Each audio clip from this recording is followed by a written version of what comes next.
Kotoko and Hearts of Oak. So Hearts of Oak finally managed to finish in the top 4 despite a bit of a turbulent season. And then the rest of the teams follow in that order. Nations Dreams, Samatex, Mediama, Ediana, Bechim, and it goes on and on and on. Karela did survive. Young Apostles ultimately survived as well. Accra Lions, Legon Cities in Satraman going down. In Satraman, we know they walked out of the league, so that's a different story. Lions and Legon Cities, they got relegated after playing through. Michael, just thoughts on the final league table as we had it. We all kind of knew how it will end if we did our own little mathematics, but this is the official league table. Just thoughts on where some teams finished and all of that. Well, I think the most happiest entity looking at the final league table will be Galka because of the top 4. They finally have House of Okodoko in the top 4. And I want to believe that they will be licking their lips now and then anticipating a very successful Galka top 4 tournament. Oftentimes, they've had to engineer their own ways, organize Galka top 8, all in a bit to have either one of these clubs or both clubs participate in that competition. So I think that Galka will be very happy, especially when it is that Kotoko, should they win the FA Cup, will be going to Africa further out of a Confederation Cup, and Benny Gold Stars will also be playing in the CAF Champions League. So if they're able to organize a top 4 early, then it means that they'll be offering these 2 participants in Africa on the ticket of Ghana some very good competition. House of Okodoko games, mostly irrespective of the nature of that game, is a tough one, and it will be something that fans will be hoping to enjoy during the off-season. But the other side is that Nations FC will, I think, the how the season has ended is anticlimactic for them. The climaxing of the league in the final stage is not something that they envisage. I think for their performance, they deserve to be in the top 4, but for their own issues, which they failed to do right, I think that it is only worth it that they were docked points as a result of everything that transpired in their game between Holy Stars, and as a result, they won't be playing in the top 4. And if you carefully study the entire ruling, then you will come to understand why I made some pronouncements earlier that if they actually had safety and security concerns, they shouldn't even have gone ahead to play the game. And everything in that statement clearly tells that in as much as Nations FC were making series of allegations, they failed to provide the necessary video evidence to back their case. Much of the allegations made were by word of mouth or complaints or claims being made by fans and officials of the club. And they even filed their protest using the club's letterhead, contrary to what the regulations say that they should get a formal protest form or sheet from the quarters of the Ghana Football Association. So even their protests that they made, they no hold, because the defense of Basakoli Stars indicated that Nations FC were filing their protests on a club letterhead, and they were as such even doubting as to whether they made payment. I made my checks at the FA. Yes, they made payment for their protest, but they did not file the protest properly, which in the law books of the FA, if you fail to do that, then your protest is not something that they can actually take into account and then act on. So aside Nations FC lacking the necessary video evidence to back their case, they filed their protest on the club's official letterhead.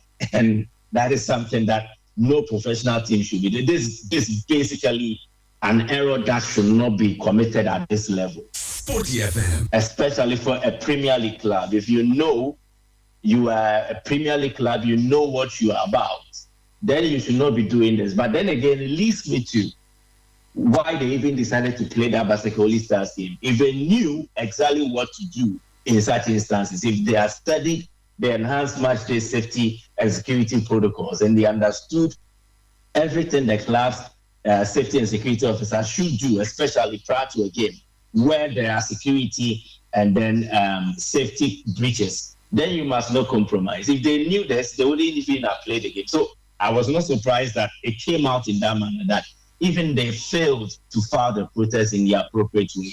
And for their players that have been charged, again, if the environment was very hostile to the extent that the safety and security of their players was at risk, then how is it that Kofi Mensah was able to run onto the pitch, attack the match referee?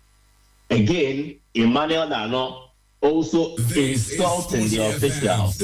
Again, their starting goalkeeper, who is a foreign player, coming on board to also attack or assault match officials. So clearly, incidents that unfolded, I think that whatever decision the FA took basically hinged on the report from the match commissioner and then the referee.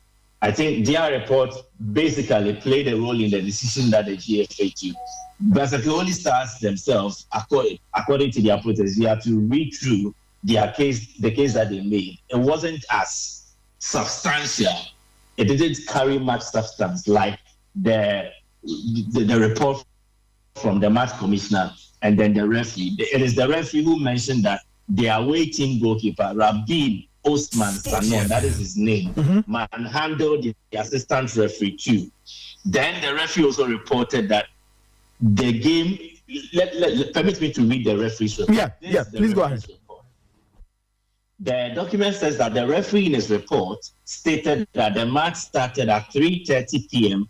as a result of the adequate security presence. The away team refused to come out from their dressing room, as well as complaints that supporters of the away team were not being allowed into the stadium. In his report, the referee stated that in the 37th minute of the match, a penalty was awarded to the home team, following which players of the away team started attacking the referee and his assistant too. The referee further stated that the technical team and substitutes of the away team invaded the field of play, and goalkeeper for the away team, Rabin Osman Sanon, manhandled the assistant too. The referee stated that the match came to a temporary stoppage for about 10 minutes before the away team left the field of play and the match ended abruptly. Now, the match commissioner's report follows like this. On the behavior of teams, the match commissioner stated that the home team conducted themselves professionally before, during, and until the match was abandoned. The MC added that at the time the game ended abruptly, the home team remained on the field till the referee signaled for the match to end. On the other hand, the MC stated that the players and technical team of Nations FC, excluding the head coach, Mr. Okansemengo Kasim, repeatedly challenged decisions of the officiating officials throughout the game. So the players and technical team of Nations FC, minus the coach, Kasim Mengo, were seen verbally challenging the decisions of officiating officials throughout the game. The MC further referred to a 26-minute incident where the technical team and substitutes of the away team aggressively reacted to a decision by the assistant referee 1 to flag for an offside against Nations FC, a conduct the MC described as inappropriate. The MC further asserted that following the award of a penalty against Nations FC, the entire technical bench and several substitutes invaded the pitch, heckling the referee and assistant referee too. The MC then stated that this incident led to the abrupt halt of the match. On the behavior of the supporters, the MC stated that supporters of the home team were hostile to the away team supporters and officials.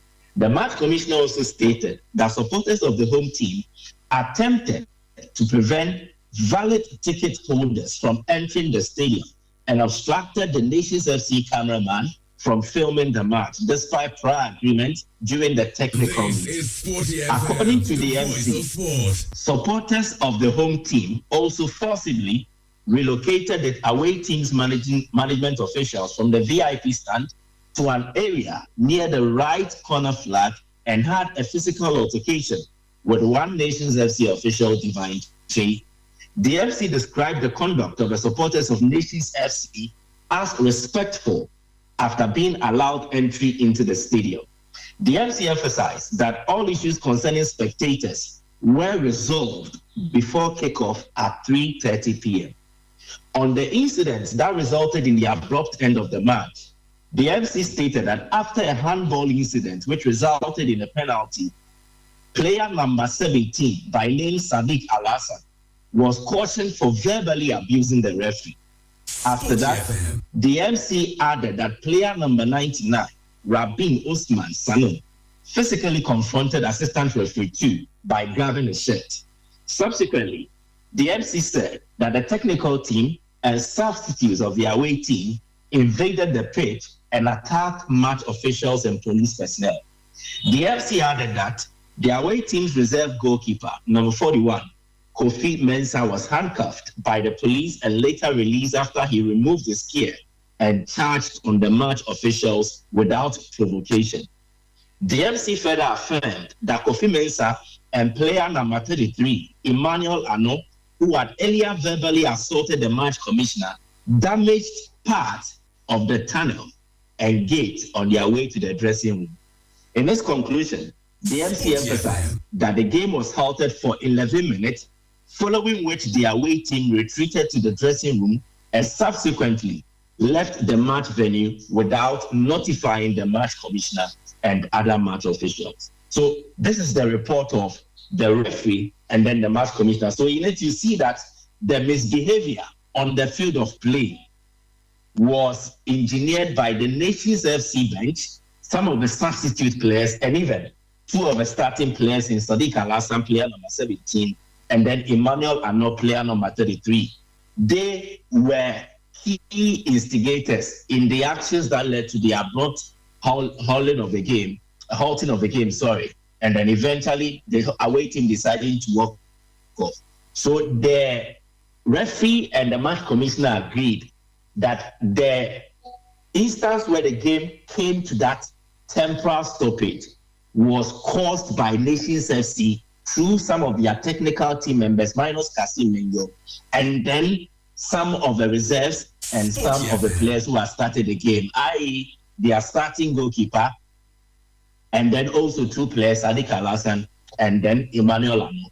And then for Emmanuel Ano and then Kofi Mensah, they even kicked and damaged some parts of the tunnel at the home team's venue. Now, if away team's players are causing such mayhem in a game, and then no fan attacks the players, and then the team leaves peacefully from the facility, does it not communicate something quite different, that they were not safe to continue playing the game?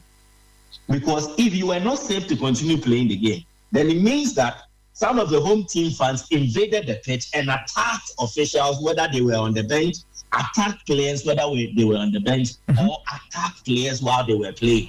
Exactly. In this case, per the narration of the referee and the match commissioner, every disturbance that we saw that brought the game to that temporary stoppage was initiated by either a reserve player of Nations FC, a technical team member of Nations FC, or a starting player of Nations FC. And that clearly defeats any kind of idea that we were not safe to continue the game. And that is why we walked off and then we drove out of the stadium. If you are not safe, definitely the moment you decide to walk off, there will be at least one attempt to throw something at a player or official of Nations FC, but nothing of that sort was recorded. So clearly, I think whatever claim Nations FC made, that they decided to not continue the game because they were not safe at the venue, to me, is not something that we should hold true. And they failed to provide evidence to this effect.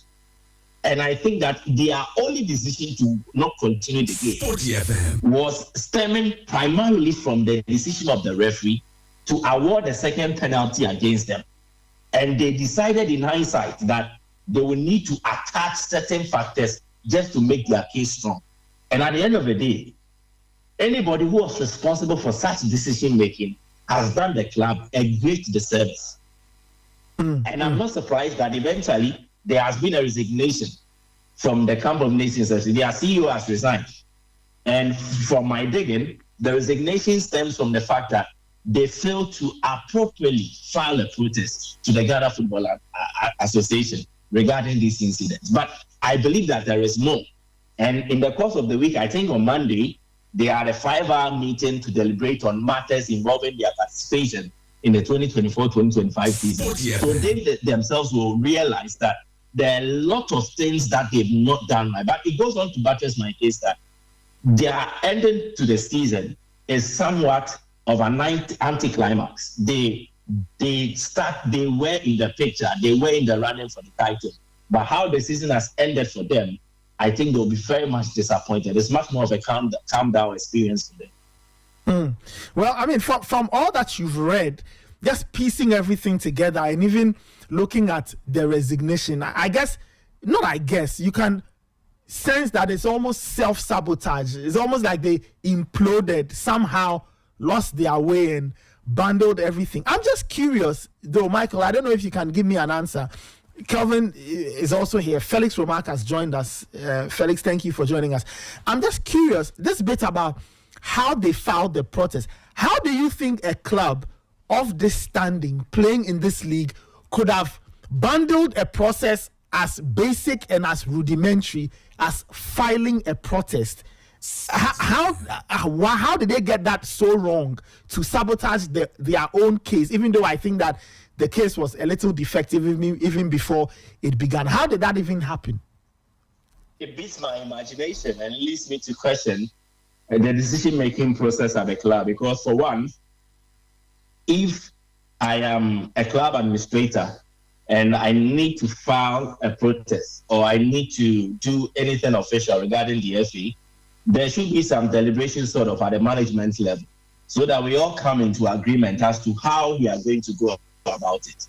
And then even after you have documented everything and you're about to submit your protest, for instance, in the case of this protest case, if you are submitting the protest, I think it should be scrutinized by the management for them to check for any issues that have to do with not properly capturing all the details, maybe omissions as regards to referring to a particular stipulation in the GFA regulations. You need to check for all these things before there is a final agreement that, okay, we all believe that this document is intact, and so let's push it. So did they go through such a review process of the protest before they even finally filed it? So I don't want to even believe that it is one person's fault, because if I am preparing a protest for a club, after I am done with the process of preparing it, I need to submit it for review. So whoever reviewed it and sanctioned it is as culpable as the one who decided to draft everything on the club's letterhead. So, yeah, it is a rudimentary error. But how did this document go through the various review processes before final submission? And that should tell you why some of us have always been on the case of Nations FC. They are running an efficient project. They have some of the best infrastructure. But I think that they will need to also employ competent people, not just loyalists to their man Kwame. They will need to employ competent people, fit for purpose, for them to realize some of these positive things. And I will cite an example. In the case of Mediama, in the early days, it was similar to what we are seeing at Nations FC. They were getting the best of players, they were splashing the cash, they were making huge investments. But then again, a lot of people around Mr. Mosizama were actually there with him just for their sole interest and not the interest of Mediama. So it was about what they would say to the man to convince him so they could be in his good books and then eventually profit from everything that was coming out from him in terms of money, gifts, and all the others, privileges. I see something similar with the Nations FC case. There are far too many people around the man. And I think if he's able to dissociate himself from some of these things, if he's able to distance himself from the direct running of a club and allow his son and also employ competent people to support him, I think the club can make the progress that they see. This is the truth, but people don't want to buy it. They don't want to accept it because at the end of the day, when when you finish saying this, you become enemy number one. Already they've targeted some media men that when their case came up, the media did not speak in their favor. But the media is not supposed to do PR for a club. Oh, definitely. At their last home game, they mentioned a couple of stations that they feel are their quote unquote, they are their enemies because they did not speak for them. They mentioned some names of journalists that they would not love to see at their venue going forward into next season. There was a lot of things that were not captured on camera because apparently they also issued a statement or claim that anyone who is seen filming such incidents would either have his phone seized or device seized, or they would have to delete records of all such. So it was that bad. But this did not come out. Nobody has come out to say it. So clearly, Nations FC is a beautiful football club. But if they don't start to do things right, I'm sorry, it will take them a very long time for them to realize football paradigms, because they will keep going forward, and then certain actions of people around the club and around Dr. Kwame will draw them back again. So it will be like they will take some 5 steps forward, but they will come 4 steps back, and they will not really make the progress that they seek. Interesting. Kelvin is here. Kelvin, I don't know if you have any comments. Felix Womack is also here. Felix, thank you so much for joining us. We'll get into the main reason why you are here, but this is all part of. I'm here for the morning show. Your thoughts on all of this? I just listening to Michael and just analyzing everything. It's just so sad how nations collapsed towards the end, and all the hard work they put in at the season, all that hard work has been undone by just not paying attention to things. And it's a good season that promised a lot has ended up giving them nothing. Well, Nathan, I think that I totally agree with Asari. You see, when you have people around the club that don't really have the knowledge of our game, I'm saying our game because for you to win the Ghana Premier League, it's not just about what happens on the field of play. Mm-hmm. There are other dynamics. Mm-hmm. See, you delayed the game for almost 20 minutes. Okay. If I was part of the Nations FC team, mm-hmm. I would go into that game looking at all the permutations. Okay, Basake Holy Stars have a lead in that game. Already, the game between Dreams FC and Accra Lions, Dreams were far ahead in terms of, I think, somewhere around the 70th minute. They were leading 3-0 or 2-0. Okay. So it means that Holy Stars don't even need 3 points to survive. They need just a point. And we've already delayed our game about 20-25 minutes. Okay. So why don't you just continue playing the game? Because I'm sure Holy Stars were also monitoring what was happening in Accra. Yeah. Oh, they would have known that, okay, the game has already been, Dreams FC have already done us a favor. So if you pick a point in a game against Nation, we are good to go. Mm-hmm.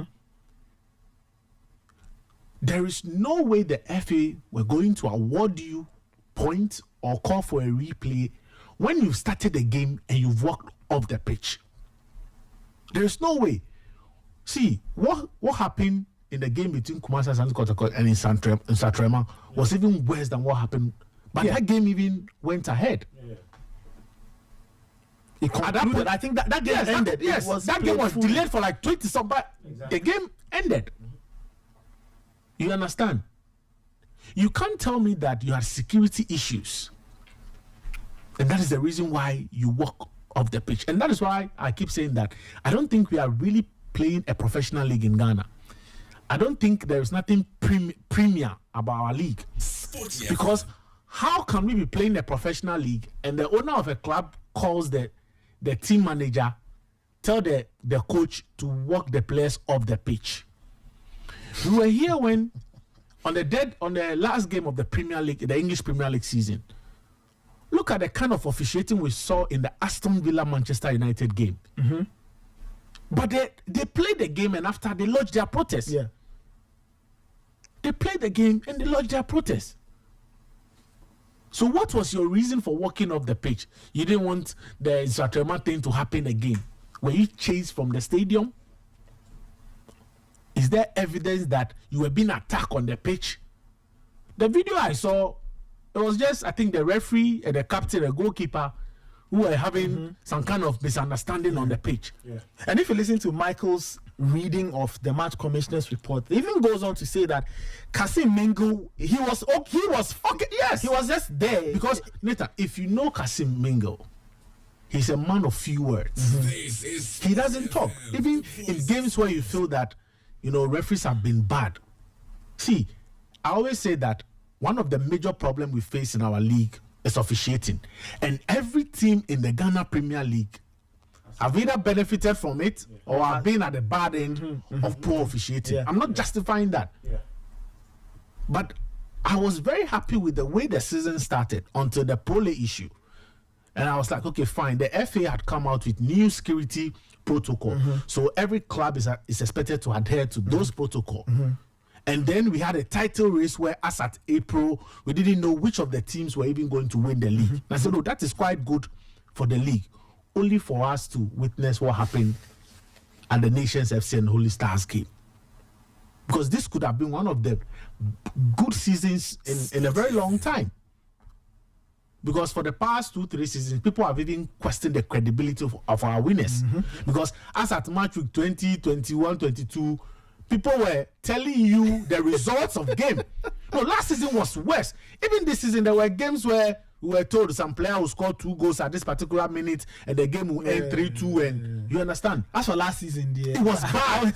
I always cite the bitch. And then the other one, the Heart of Lions one, where the commentator said, referee penalty. It's a penalty. How? This is what I just expected. And this is what we call a professional league. I feel that, this was a very fine opportunity for nations to win the Premier League. I don't think that they will get a good opportunity like this before. Yeah. But you see, I always say this, as for Ghanaian Premier League clubs, I don't feel pity for them because they deserve everything they're getting. Oh yeah. They deserve everything that they are getting as clubs. Because Nathan, our Premier League clubs should be the one leading effort for reforms. Are you telling me that Nano Drew Safon, Frederick Achampon, and the other guy, was it Fosu, the Fosu guy? Yeah, Gideon Fosu, are the best people that can sit and review and bring changes to the regulations of the FA?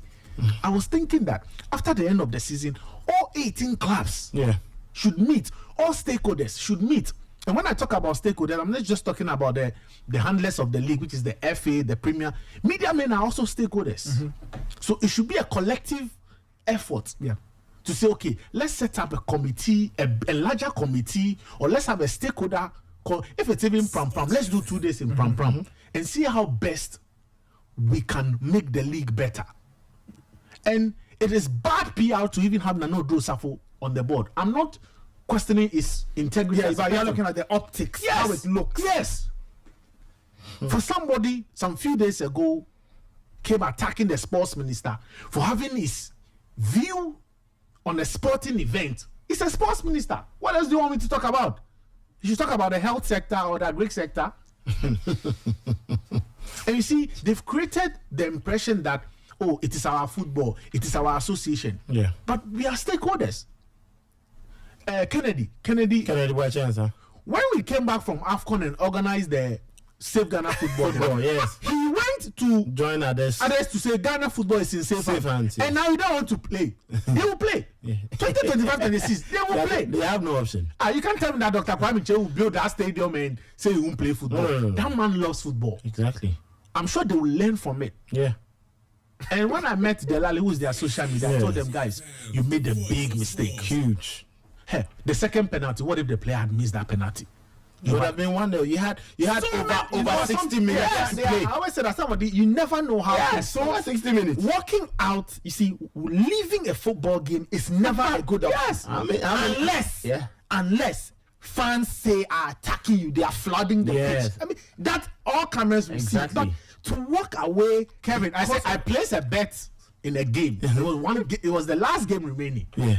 After 14 minutes, I went for the home team. They had considered 3 goals in 20 minutes. I gave up. See, we bet now. I say.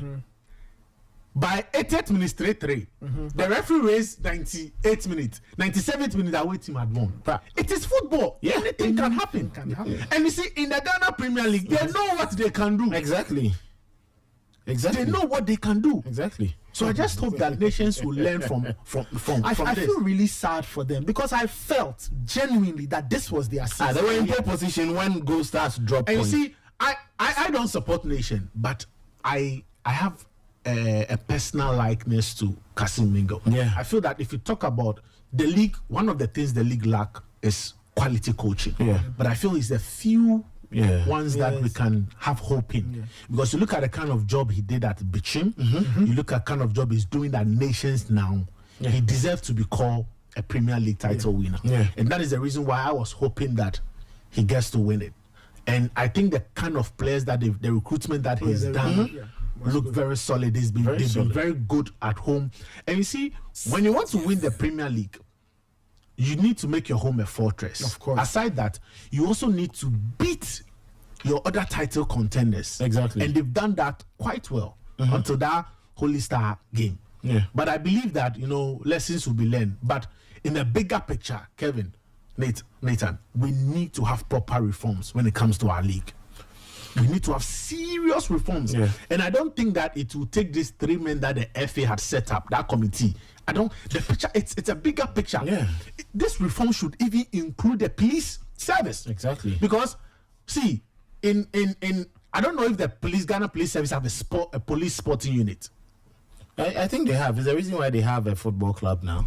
Yeah, the fact that you have a football club, no, I mean police sporting unit. That's in like when it comes to going to football matches, going to sporting events to control crowd and all that. That is different from. I think that is one thing that is very missing from our game. We need people who are trained especially to cover or provide security at sporting events. Because we see policemen who are just standing there watching the game, celebrating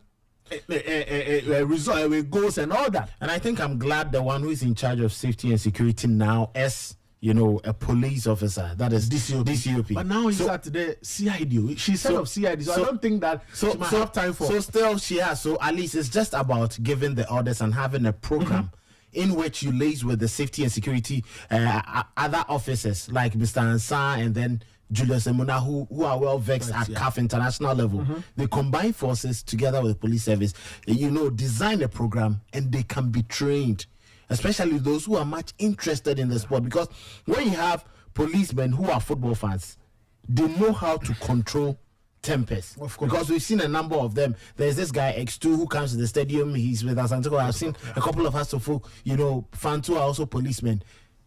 As soon as you see wranglings in there, they just know how to handle them. But other policemen will just get angry, and then it even becomes a fight between them and the fans. So just like you have mentioned, I think aside the sports policing unit, we even need a sports court.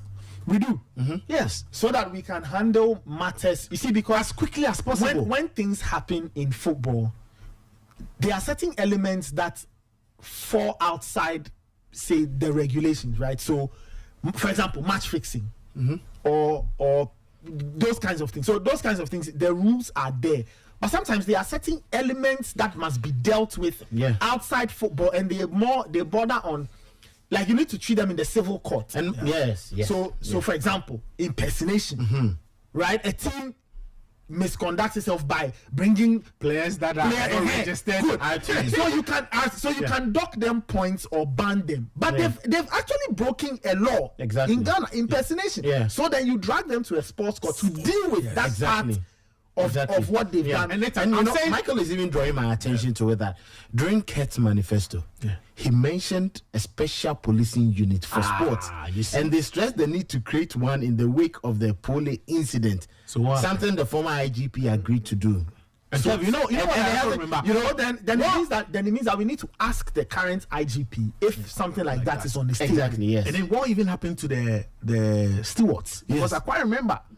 stewards were trained, and it was part of Ket's manifesto. Exactly. And see, Kevin, I'm saying this because I have been assaulted at a football game before. Yeah.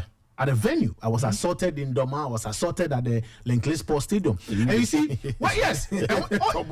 Charlie, seriously. And you see, when you are assaulted at a football game, they treat it as different. See, let me just walk through Jowulu and let somebody assault me. It will be a very huge case. Yeah. But let me go to the Accra Sports Stadium or Legon Sports Stadium and somebody maybe throw out an argument and I get some slaps. They'll say, oh, it's a football game. Yeah. So it looks like the football assault is different from but it shouldn't be so. Yes. Wherever a crime is, you see, the location is irrespective or regardless, it is a crime. When you misbehave, it must be dealt with. So we have to, you see, and this sports court business, I remember the former AG, Godfrey Dame, this was in the normalization time. Yeah. Getting to the end, there was a particular thing. FIFA came to town for an engagement, and it was that engagement that Mr. Godfrey Dame mentioned that there were conversations to open a sports court or a tribunal to deal with some of the things. Because you see, in places like Italy and things, there are matters that go to a sports tribunal. So, for example, Calciopoli, for example, it was solved. It wasn't only a football matter. This was high-level crime and fraud. Yes. So even though the actors were football people, it was dealt with as if we're dealing with politicians or business people. So we have to learn to start to deal with matters in football like that. An incident happens at a ground. It's not a matter of only docking points or banning players, but we have to drag the characters before the law court. Yeah. So they are dealt with them. Yeah. Per the rules of the land. But Nathan, have you also asked yourself, look at the kind of punishment that is meted out to clubs. For instance, we finished the league. The FA comes out with point deduction against Nation FC.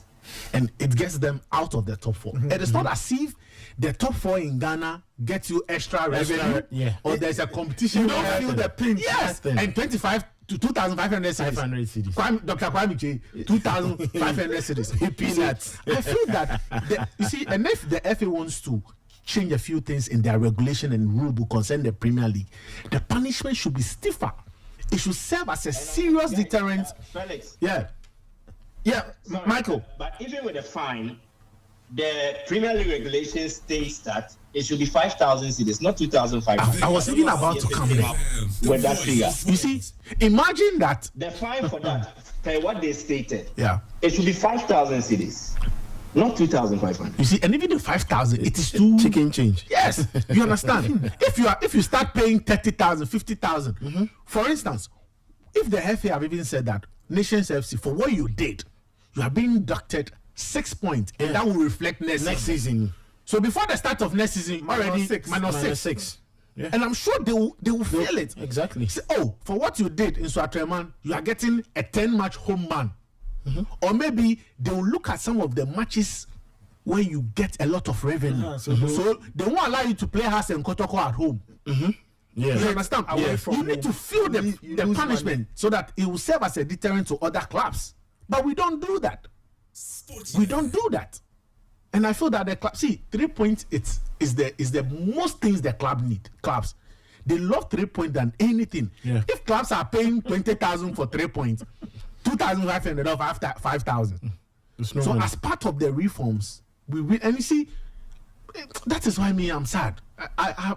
Kevin, the reason why some of us are still doing this is because we are passionate about it. Exactly. And I believe, and I know that a lot of people who showed interest in the Ghana Premier League have lost interest.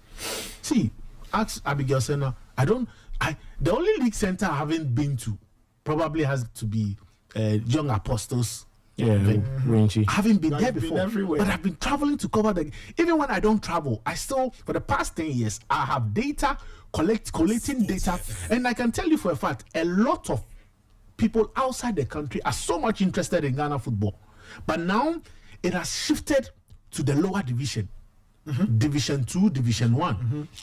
If you look at the last 3 winners of the Ghana Premier League, I want to bring in Samates, I want to bring in Bibiani Gold Stars. Bibiani Gold Star got promoted 3 seasons ago. Look at Samates as well. The gap between the Division 1 teams, especially those in Zone 1 and Zone 2, is closing between the Premier League clubs. That is why a team comes into the Premier League 3 seasons, he wins the league. Look at the teams that finish in the top 4. If Nations had finished in the top 4, Nations got promoted 3 seasons ago. Heart of Lions got promoted 2 seasons ago. And look at where they finished, second on the league log. Look at even the MTN FA Cup. Look at what Atram Divisa and then Golden Kings did. So that gap is closing. The European market, if they come to Ghana and they are looking for Ghanaian talent, they now go to Division 1, Division 2. You understand? Yesterday, I got in touch with Edmond Beidu. This guy was playing for a Division 2 team. Yeah. Now, he's going to play at the FIFA Club World Cup for Salzburg. Yeah. He's not nobody, and that boy in 2 years' time, we'll call him for the you will see him playing, and he's a talent. Yeah. Clubs in Europe are now chasing him. And if you don't know him, if Salzburg at the FIFA World Cup, just look out for Edmond Beidu. Excellent chap. There is so much talent here. Abundant. Yeah, that's the thing. So if you want to talk about reform, because our flagship sporting program we have is the Premier League. Yeah. So if you want to do proper reforms, it won't just take Odo Safo, Freda Champon, who are not friendly. They are not people you'd want them to go and advertise your product. Yeah. I'm not saying they are bad people, but you know that point. The optics, just how is that thing? Yeah. Yes, you understand. Why don't you involve the clubs? And I keep asking, what is delaying the autonomous league? $100,000. His Royal Highness Togba Ferre proposed. You guys say you don't have. Now they say 100,000 Ghana cedis too. What is holding? Because 100,000 cedis for what? That's what each club. So initially they wanted $100,000. So that would be $1.8 million. Yes. And then they will set up to go into a pool. To set up. To set up. So it looks like every club will have a share. So when you are relegated, you transfer your shares to the newly promoted club. And I think 1.8 million can be a startup. $1.8 million then. Of course. Yes. But the clubs, they say they don't have. So now Togby said, okay, let's do 100,000 cedis. And also Atonsum. But you see, when you start treating the product as a business entity, you have a business structure in terms of how to run the club. And I don't think that when people misbehave, they will tarnish your brand. Of course. And the reason why we are not getting title sponsors for the league is because some of these things.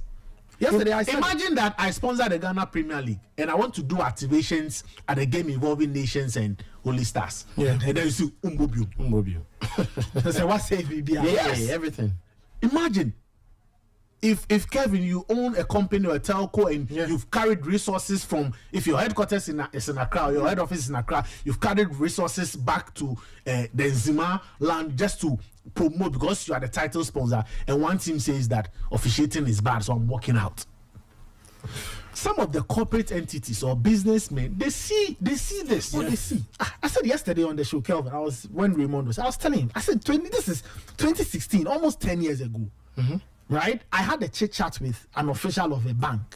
And for listeners who heard me, I'm repeating the story. I asked him, 2016, I asked him, or 2015, rather, 10 years ago, November 2015, I asked him, why are you not sponsoring the Ghana Premier League?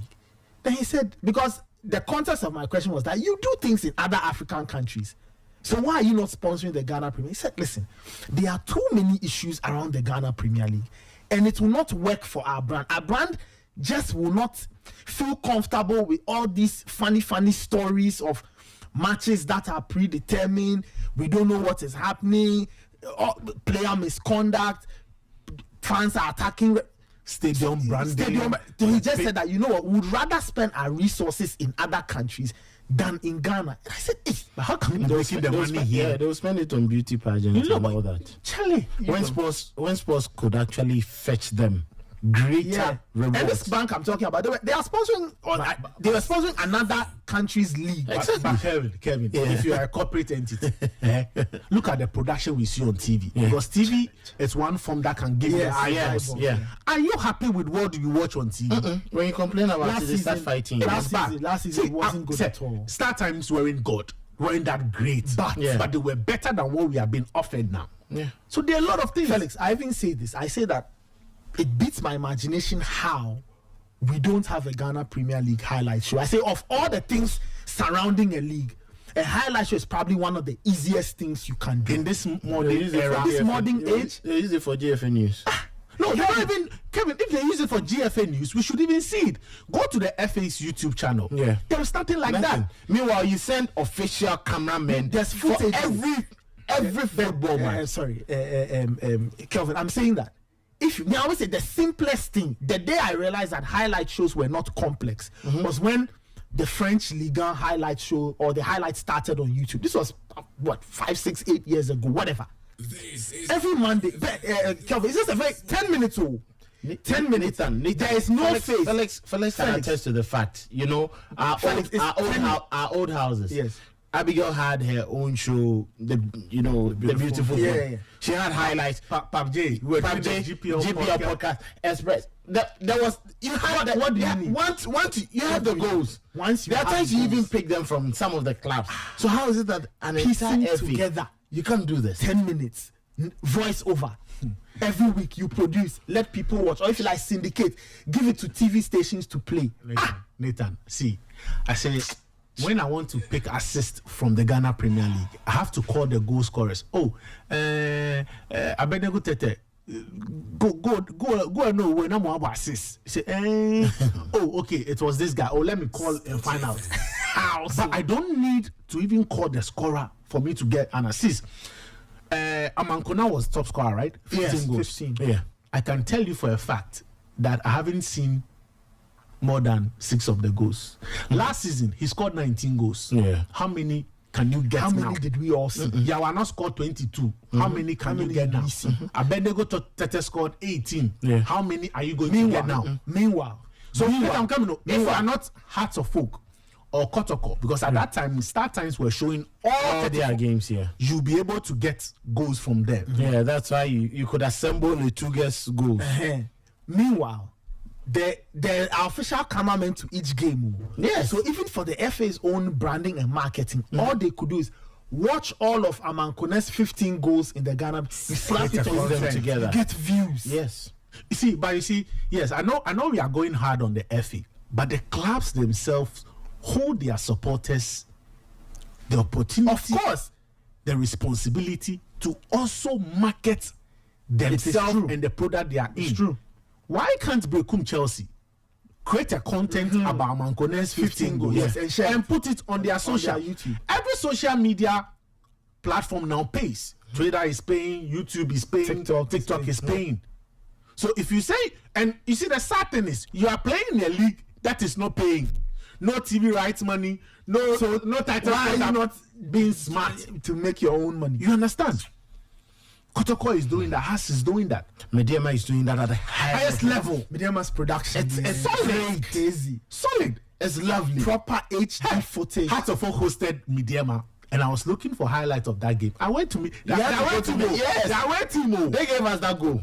If it wasn't for Raphael them, Amponsa. Heart to Folk wouldn't have that brilliant goal from Raphael Or you Amponsa. have to wait for the FA where they will use a one camera. Yes. And you might, you see, and Kevin, you see, all this thing, it affects the market value of our players. of the players, yes. Because an agent who want to come and buy a player, yes, 1 or 2 times he will come to Ghana and scout. But most of the time they'll use footage. Yes. And aside the footage too, we are playing in the league that is not data driven. Razak Abalora, what's the name? Richmond Lamte. Then is it Mudasiru Salifu. Yeah. All these guys went to Europe because Kotoko were using the View. And that would give you a lot of stats that can aid in trying to convince an agent to buy your player. We sit in Ghana, we take only clean sheets of the players. But somebody who wants to buy a goalkeeper Will look at even a ball playing goalkeeper. Yeah. What is personally, I say that even clean sheet is a very defective way of measuring a goalkeeper's ability. But that is just me. Yes, but that's the kind of league we play.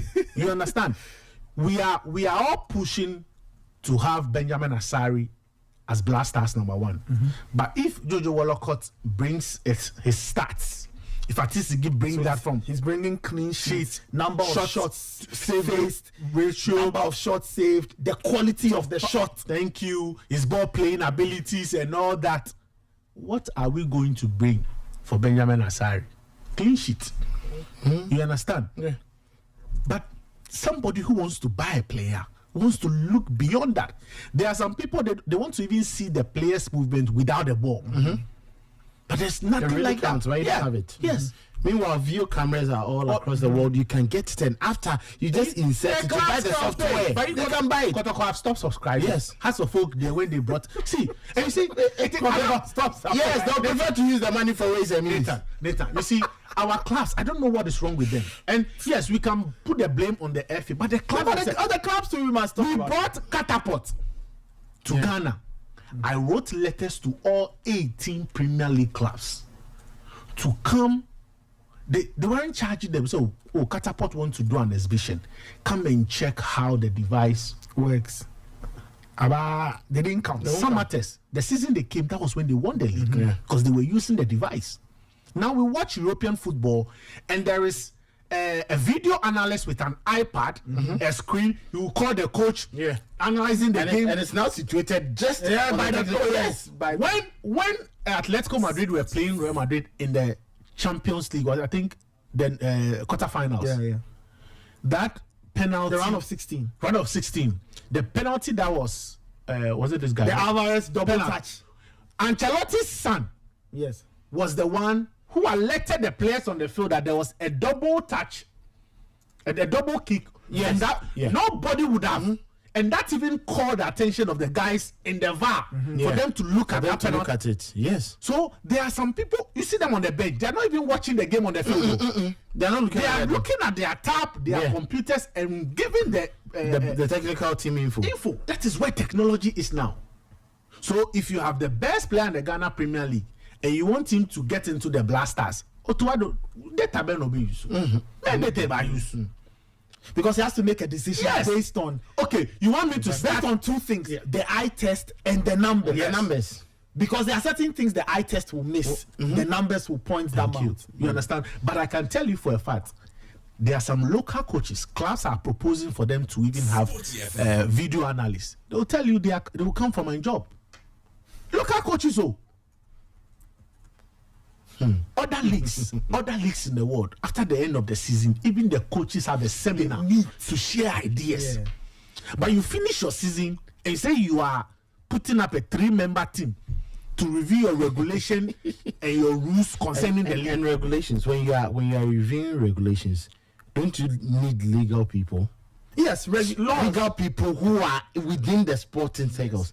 Are they telling me you don't have legal people who have over the years been into this sport? The reason why when they went to meet Kotoko, Lawyer Boafo, the experienced and venerable Lawyer Boafo, was telling them all they know is to crack the whip. But they are forgetting the essentials. These are the kind of people you need with very much experienced brains who have strong legal backing. Get them there. Then you get a couple of these administrators and just 3 people, none of whom is a lawyer. Yes, in Akan, I don't say many inside Gideon, but Gideon doesn't have time from the bank. He's occupied with other. And I am being truthful. And you see, yes, and it's the same reason why we don't get swift decision making when it comes to the disciplinary committee of the FA, because all those legal guys on the committee, they are not permanent staff of the. I'm not saying they should be permanent, but what are the incentives? They will decide, in the match where you need time. But we all want a situation where if an incident happened in match day 10, it should be resolved. Address the decision coming out before the next match day. Sure. The next match day. And that was why I was expecting that this Nation FC verdict should have even come out before match 34. Yes. You understand? Because you see, it could have disrupted a lot of. So what if Nations had won the game? I know some clubs and that have been relegated. They are preparing legal battle because some teams got 3 points from Isuatrema and they don't understand. But you quite remember the FA, was it the Far Rangers? The Far Rangers issue. Yeah. Because later, it doesn't. I want to understand how you haven't played in Satrema, but you've been given 3 points, 3 goals. And others that have played in Satrema already gets their point. So, unfortunately, if you played in Satrema and you lost that game, That's it. Why don't we just take out Sponge out the points. That's it. You understand? And some of the clubs, they really want legal classification on that. Even if it is in your rule books, they want to test the law. So if you are planning of reviewing your rules and regulation, it should be the collective decision and idea about all the clubs. It should be another stakeholders. Gathering of the 18 clubs and other stakeholders to decide what do we do about the rules. You see, because it's important that we recognize our context. I always say that. But Nathan, not to cut you, even we in Ghana are governed by a constitution. Currently, there's a constitutional review committee. Even if they review the committee, we will still go and vote at a referendum. Yes. So if you want to use laws to govern us, we should all agree that if I pick your phone, it is a crime. We all agree. If we decide no, if I take your phone and you don't see it, it's not a crime. Fine. But how can 2-3 people come together? Or that's why I don't want to go hard on Odro Safo-led committee. I want to see what the work they will produce after their review. But I feel that it would be better if we have all the clubs involved. Exactly. Unless maybe they are just the committee heads and the clubs are involved. But you see, we will only tackle what you put out there. So if the clubs are involved, the FA should have stated that in consultation with the clubs or other stakeholders, these 3 men are leading the committee to review the Premier League rules and regulation. If that's not, then that is bad PR. But me, I don't have anything against the people on the committee, but they are not people that the optics, Felix. It's just the optics. The optics. How other people will view, because you see, we are trying to get a product to sell. I said, if you see the comments, somebody say Odro Safo at this time. You see, we are trying to sell a product to the outside world, especially to the corporate. They have the big monies to spend. We want them to invest. What you don't want to do is to put doubts in their mind and leave them with more questions than answers. I think all the challenges, especially on this marketability side of things, the FA will have to critically look at it and ask themselves, how do people feel about the Ghana Premier League? How do people feel about Ghana football? And all of those things. What can we do to make the product a bit more appealing to those who have the money? Because those people too, they've got reputations and images and brands to protect. The last thing they want is to align that would, especially when some of them have parent companies outside Ghana. The last thing they want is questions from their parents' company. Why are you friends with these people? Why are you sponsoring the league? Blah blah blah blah blah. All of those things. So look, as for a review, it is needed. A review is really really really needed, and we hope that it will happen. Talking about this, the head of the football governing body here in this country, is the same man who made sure that MTN got stuck to the FA Cup for God knows how long, all because he understood the product and how to make it attractive to sponsors. And MTN got stuck to the point that it was difficult for them to move away. Some of us even, there's this memory that we will never miss, 2017. Yeah. The Okawi United, Bichim United game at Cape Coast. You get it. The Nani FC. Yes. Those, these are elements and the sort of work that was put into it. The branding at the stadium, the branding at the event, the branding and marketing. So Kevin, is it the same thing we are seeing? I have worked on the MTN Cup for so many years, and I can tell you for a fact that the reason why the MTN still sponsors the FA Cup is because there are third parties involved. So when we were doing MTN FA Cup last year, for instance, it's Benchmark. Eloy Mondays Benchmark. This year we still have Benchmark. The other previous years were ESP, and you can later work on the MTN FA Cup as well, because there are third parties involved. So if it even comes to the league and you want to even market the league, you want to rebrand the league, you can bring third parties. Yeah, third parties. You understand? You can bring third parties and say, okay, Kevin, you have a company that is so good in this. Help us rebrand the league and sell it. And I can tell you for a fact, the Women's Premier League is well branded. Malta Guinness are doing quite well. And it is not even Malta Guinness themselves. There is an agency, it's a third party that is doing it for them. You understand? And the third party that comes in knows very well that if I don't do it well, somebody will come for my job. Exactly. And that is why I have watched more women's Premier League games than even the men's Premier League. That is the fact. Yeah. You understand?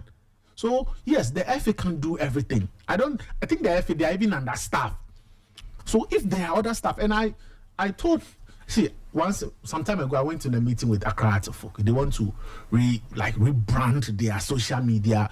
When myself and Kwame Nim, we gave them things that they needed to do. Yeah. That was, I think, 2 seasons ago. They never did that. But some of the things you don't even need to stress yourself. If you are a club and you feel social media is too heavy for you, just give it out. Yeah. Let someone handle you it. split revenue. Whatever comes from YouTube, Facebook, whatever it is, you take 40%, you give me 60%. You have full access to my dressing room, highlights of my games, players for content, coaches for content. The Premier League season is done, but put your channel on channel 2 or there is content every day, 24/7 every day. There is content every day. Yeah. But Hearts and Kotoko, ask the club for a permission to even talk to a player. They'll tell the players to Kasa for a PR. And you call Pereira and you even pick his phone. Hi. 8:31. All right, let me open the phone line. Let's take a few calls and then we'll talk about the MTN FA Cup. The final is this weekend. We'll also talk about the Ghana Football Awards. It's happening Saturday night. 054-257-1061. 054-257-1061. 054-257-1061. Give me a call. We've been talking a bit about the Ghana Premier League. Let me hear from listeners, right? 054-257-1061. Let's not forget that later this morning there's Inside French Football. John Boafo will be joining me. We'll talk some French football stuff this morning. Hello? Hello. Yes. Good morning. Good morning. What's your name and where are you calling from, please? My name is Dave. All right. Please go ahead. Last time when you talked about replacing things, and then you in particular, I've been monitoring this show for some time now. When I hear your voice, I don't like this policy. The House of Sports is my favorite. You know, when I'm feeling my way and say your voice. Now I listen to you almost every morning. You say that you scrutinize this sports minister, Coach Adam, about the last account. Up to now, you in particular, you say, oh, must be like a Shibasti. Let's be honest. What people? What do you say about the recreation that they say? Sorry? What is the one that we are going to do to do the recreation business for us and our children? Okay. Did you listen to me 2 days ago? No. Brilliant. So, I went somewhere. Brilliant. So you missed what I said. Sorry. Then I'm sorry. I'm sorry. Okay. Talking about the league, one journalist Roma saw something. He said something in feed yesterday. Yep. He said, there is no way the professional league and you go to. And then the club chairman will call it. No, it was really what to make it be. I'm telling you what the guy said yesterday. And then I'll ask for me, I love sports. You listen quietly. If think when they are taking back his Abibashia, what will go down? I think they gave me pay. The cashier. Do you think that the politicians know that you'll be here accountable for what they do? They will do. They know that nothing will happen to them. They know. They will take the money and nothing will happen, so they will continue to misbehave. But well, bye-bye. All right. Thank you so much for your call. 054-257-1061. 054-257-1061. What can we do to improve the Ghana Premier League? Another season has ended, and there are still big things that must be done. Hello? Yes. Good morning. What's your name? There's nothing. But you haven't even told me your name. Hey, this is Emmanuel. Hey, you're a very good friend. Emmanuel, as for you said that there's nothing we can do. There's nothing we can do with that.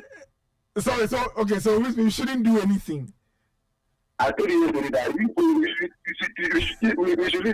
should leave this football and their league for them. And every day you are talking about Ghana Premier League. No, but what? Okay, what else should we do? Let's talk about the Division 1. We should talk about Division 1. But Division 1 is... Okay, we'll talk. And even the Division 1 even has a title sponsor. Yes, Access Bank. Hey, Ghana. As for you, right? You've given up on the Ghana Premier League. This morning, you say that we should take our children, our family to the stadium and go and watch what? You don't want to go and watch the MTN FA Cup final. Go and watch what?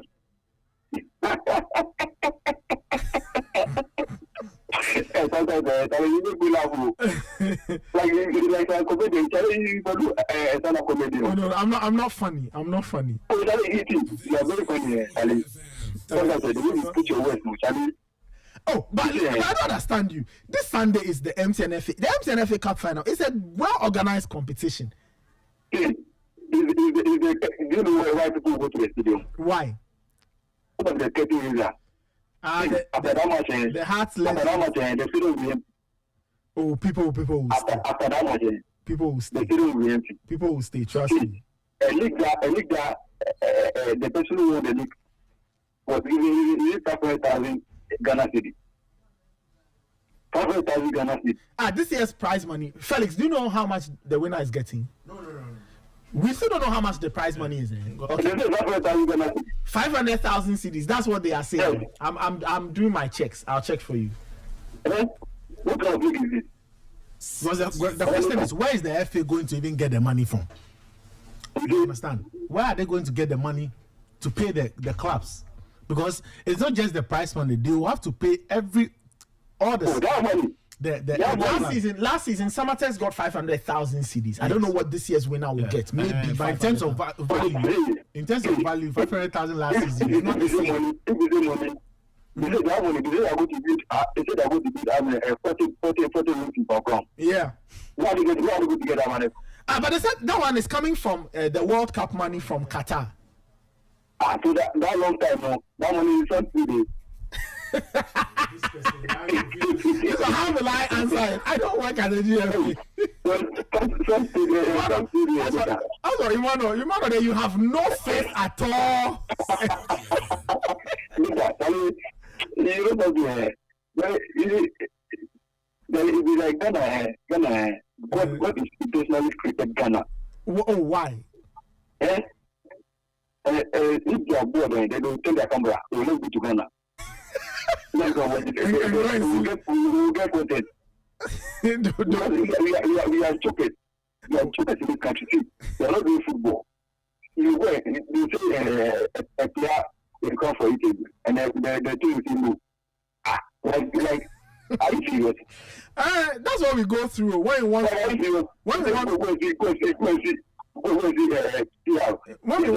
we want players to interview, this is the challenge we go through every time.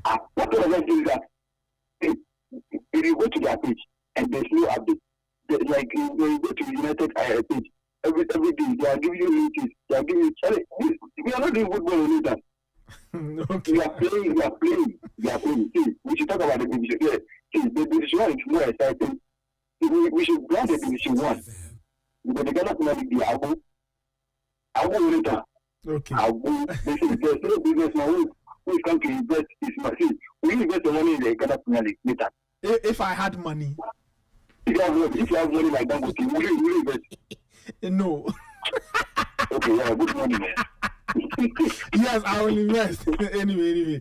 054-257-1061. 054-257-1061. Let me take a few more calls. Let me talk about the MTN FA Cup final. We'll talk a bit about the Club World Cup. We'll also talk a bit about the Ghana Football Award. So it's a very packed weekend. Hello. Hello, Mr. Paul. Yes, good morning. What's your name and where are you calling from? That's why I'm calling from Soho. All right, please go ahead. Yeah. Quickly, I want to know who's in charge of the Division 1? Like who runs the Division 1? Who runs the Division 1? Yes. It's the Ghana Football Association. Are you sure? Yes. Why? You don't believe they run Division 1? Because it's like there are two different products. So Yes, it's like run by the same association. The same GFA. Yes, the same GFA. Okay. Yes, and the GFA through the Division 1 League Board. So the GFA created the Division 1 League Board to run, but yes, the GFA that runs it. Okay, so way back in college, there is something we call Derby. Okay. Mm-hmm. I hope you know what's Derby. Yeah, I know. Exactly. So, you don't know the answers to the exams and everything like that. You make sure you sit close by to your friends so that you can just stretch your neck and whatever he's writing, you also just start this and say. So if you are running something which is quite okay, I'm not saying that Division 1 is like it's very perfect. Yeah. But compared to the Premier League, it's quite okay. Why can't they just replicate the same thing when it comes to the Premier League? Interesting. That is where my question is. Like, that is where my question is. Because you know, I'm a very strong supporter of Hawthorn United. Yes. Congratulations to yeah, congratulations. But if what we enjoyed in the Division 1 Access Bank League, it's not what we are going to enjoy in the Premier League, then I'm not saying that we should go back to Division 1, but it's better to stay there. I see. Because it's well organized, match days, security and everything is on point. And there's a sponsor too. And they have a sponsor. And there is a sponsor too. Yeah. Because they made it attractive for the sponsors to come. Is that not true? Yeah. So, like, just dab. That is where my head is. Just, okay, this is what we've done here. Let's just apply small to this, to the main product. It baffles me how it becomes so difficult to just. I get you. I get your confusion. I absolutely understand how you feel about it. It's so confusing, Mr. Kwao. Like, it's so confusing. Or or they are just trying to say they need a sponsor for the main league for it to just be as quite okay like the Division 1 or what? I don't know. I don't know. Because I'm so excited that we have two teams coming from the Volta region. Right now, we are going to have the Aquinis and the Green Derby, which is Hawthorn United with Pando Heart of Lions. And that's going to be a great expo. And if they can use this opportunity to tap into it and make something good out of it, then I pity our league. Anyway, have a good morning, Mr. Paul. All right, take care then. Let me take one more call and then we proceed to other matters. 054-257-1061. 054-257-1061. Let me take this caller. Hello. Yeah, hello, good morning. Yes, good morning. What's your name and where are you calling from, please? No, Abu Mohammed is my name. I'm calling from Japan. All right, please go ahead. Yes, I think I agree with the guy who said you should stop talking about the league. For how long? You guys be talking. It's like the people don't book you. It's like what you are saying doesn't matter. So, like they say, when persuading fails, force must be applied. So the way you just boycott them, ignore them, then they will understand. So go to this one as the guys are saying, it's well organized and all that. And people are even confused whether it is the same that is managing it. So which means it tells you that you can do the right thing. If you are managing two products and one is doing well and the other is not doing well, that means you are intentionally doing that. So you guys, you should be also intentionally ignore that one and then cover the one that is best. With me, I don't follow the division too much. I don't know anything about it. But from the way the guys are speaking, it means that one is well organized. The guy is even confused why is the same FA that are managing the two. So which means the one that is well organized, focus there. If you keep talking about the Premier League, then which means you guys also contribute as to why the league is not doing well. Yesterday, I was in the studio. We listened to him. He said he spoke to the way the GPL do their thing. The media should just hype the league, and then they leave the rest, the negative one, for regulation to deal with that. So which means they are being educated. They just refuse. So you guys, you should also intentionally be stubborn and then ignore them and let them also know that stubbornness is not the property of anybody's grandfather's property. Anybody can be stubborn, so ignore them. I agree with the guy who say ignore them. Ignore them. They don't take you for granted. They see you as you guys are not. You do a lot of research and you educate them. They don't mind you, so ignore them. Thank you. All right, we'll open the phone lines a little. Oh, Felix, the gentleman says we should know. Okay, my producer says I should take the last call. Let me take this last call. Hello. Hello, good morning. Yes, good morning. What's your name and where are you calling from? I'm Clement from Teacher Clapping. All right, Clement, please go ahead. Okay, there's something I've noticed about this league. Yes. I think the teams, most of the teams are refusing to adapt to some changes. They should be dynamic. Okay. The old way that we used to play, when there are maybe an introduction of maybe some product into the league. As you said, 2015, there was one like is it the body cam or all those things. I don't know. They should adapt to changes. I think those in the Division 1, the teams there are following the norms, the regulations of the league. But these people, they feel they are on top. Those in the main league, some teams feel that they are on top because of maybe their leaders, their president. They think their president have money, so they can't do anything. I'm saying this because of the nation's system. Mm-hmm. Because you don't know, the second penalty could have been missed.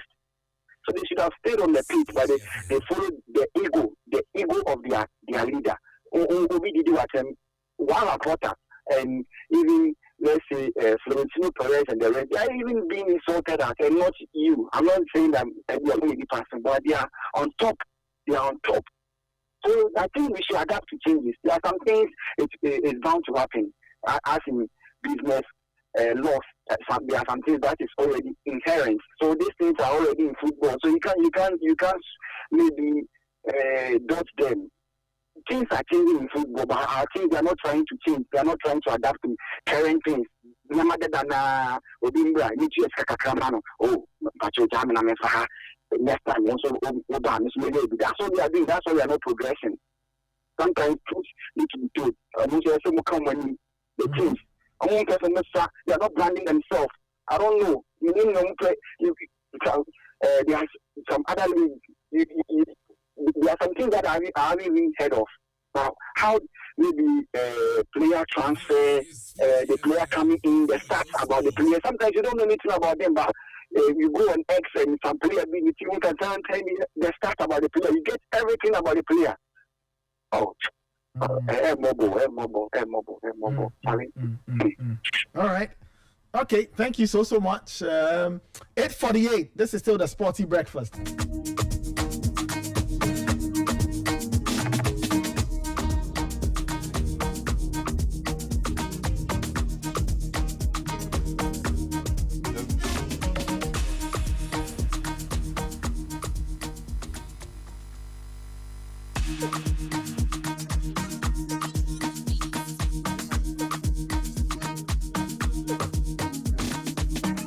This weekend is the MTN FA Cup between Golden Cake and Asante Kotoko. Division 1 versus the Ghana Premier League. Greater Accra versus Ashanti region. Happening at the University of Ghana Stadium. Kickoff is 5 p.m. But, I mean, you have to be there earlier to enjoy DJ Loft, Kojo Manuel. There's the Legends Reunion, as I call it. Hearts of Oak Legends. Asante Kotoko Legends meeting at about 2:45 to play and all of that, rekindle the rivalry and take us way back to the good times. But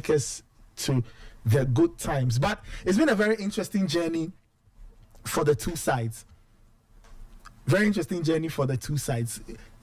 Golden Cake, they beat Acham Devisa to get here, and on the way they knocked out two Premier League teams, Hearts of Oak and Karela. And then for Asante Kotoko, they beat Brekum Chelsea in the semis. Kelvin Karim Zito has been talking. He spoke about their loss to vision saying that it reminds them of what they need to do this Sunday. In the final, they started as favorites, whether you like it or not. Kotoko go into it, bigger history, bigger reputation. They've won this competition before, Just your thoughts on maybe the entire competition up until now, and then we can talk a bit about the Sunday's final. Well, I think he's actually handled it all cool, all fine, all rosy. Just until the last game that they played, that they were defeated by Vision Football Club, and I think that the motivation, the energy behind those games, there are times, as a manager, you may have different ideas, but players would always have, certain sort of, energy towards games. You need an extra motivated player, extrinsically, to get you those results. But unfortunately, Vision wanted that more better, because it was more about Vision getting the bragging rights against Kotoko, and Kotoko were I'm sure the players will just be hanging their legs in the air when it comes to 50-50 tackles, because they are looking at a bigger picture, knowing that the league was already gone with BBN Gold Stars, and then Heart of Lions, and then Nations FC in the lead, in better position to win the Ghana Premier League. Zito, yes, we know his quality, we know how he handles team, and from all indications, those who have been at the training grounds have given an indication of how the players have stepped up, and how there is much more energy, there is much more vibe, there is much more control in that Asante Kotoko team and setup. And when you look clearly at what he offers with his experience from all his time at Kotoko, Ken Fighter, Heart to Folk, Dreams FC, so the national under 20 side, you clearly get an indication of a man who knows his job, who knows how to get the very best out of players, whether young or old. Then you look at this Asante Kotoko setup from when the season began. I continuously had this blame. I continuously had this worry about the players getting tired after 60 minutes, 65 minutes. You see them panting, and then opponents take advantage of them. Well, it looks like Zito has stepped up that sort of, thing in them. At least they are not getting, 80 to the 80th minute, 85th minute, but at least they play to like 75 minutes, 78. They are a bit more durable exactly now than they used to. And it's all about the conditioning, which when he came, he decided to focus on, because he understands that in season, you still have certain things that you do, and then you get players at a certain level that you want. Knowing what he has done at Dreams FC, and knowing he's a legend of Asante Kotoko, knowing the club wants to get and participate in Africa, and I'm sure Zito himself, after playing in the CAF Confederation Cup, he'll say, no, come on, I need to be there. I need to be in Africa, because he's writing a resume that will become, an enviable one. He's won the under 20 AFCON. He's taking dreams to the semi-finals. And if he gets Asante Kotoko into another competition, it means that he's playing in Africa again, and then that motivation and edge to even do better with a bigger club is higher. So I'm sure that is what he's looking at, and knowing him and his eye for quality and for youth, he will not downplay the might of Golden Cake, because he's worked with youngsters. Dreams FC as technical director for Dreams FC. There's still Believe side, and then there is another one in God we trust, or something. Yes, he knows how these guys can torment you. So I'm sure he has a double eye for this. And even after the Vision FC game, he spoke and he said he's looking at the game ahead, which he thinks is much more important, and the lessons from the Vision FC game will feed into that game. Thankfully, they have an additional member to their squad, which is Hamza Obeng. He's now an assistant and head of the E team. Whether second assistant or first assistant, he still doubles up as an assistant. So they have an extra brain. And let's not forget that Hamza was part of Hearts of Folks, FA Cup winning side twice with Samuel Bodo. Yes. And he understands the nitty-gritties of this game. And knowing, he played against Kotoko recently. So I'm sure he worked tactically against the weaknesses of Kotoko. And he knows how to even coach the players and help them. So I think, just like you're saying, not just the name Kotoko goes into the game as favorite, but technically, tactically, they are ahead, monetary-wise, everything. And whether you like it or not, whether with the exception of maybe Heart to Folk that Kotoko, they will match Kotoko with numbers in Accra, there is no other team that can match Kotoko with numbers at the University of Ghana Stadium, which is much more of a smaller stadium. And just this morning or yesterday, we had reports from the mayor and then the Ashanti Regional Minister, Dr. Mwakohene, and Richard Sapon, who is the mayor, that they are looking forward to mobilizing funds to come for this game, at least because they've seen the great things that happens to clubs when they play in Africa and they excel. Look at Mamelodi Sundowns, Alali, and the rest going to play at the Club World Cup. The money that is coming in. Look at the commercial that Adidas shot for Alali. It was just brilliant. You know, you as a fan, you watch that video and you marvel. So they are looking at certain greater sites, and I think they are doing football. Yes. So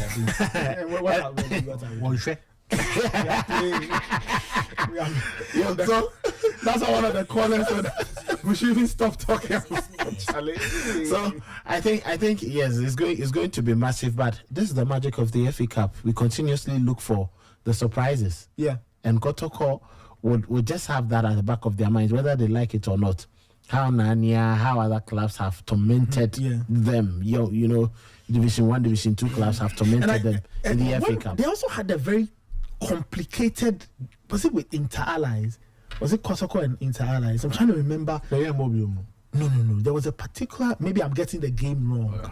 It maybe could be the Nanya game, because I remember the Nanya game was a very strange for Kotoko. Talking about the Nanya game, that was one of my,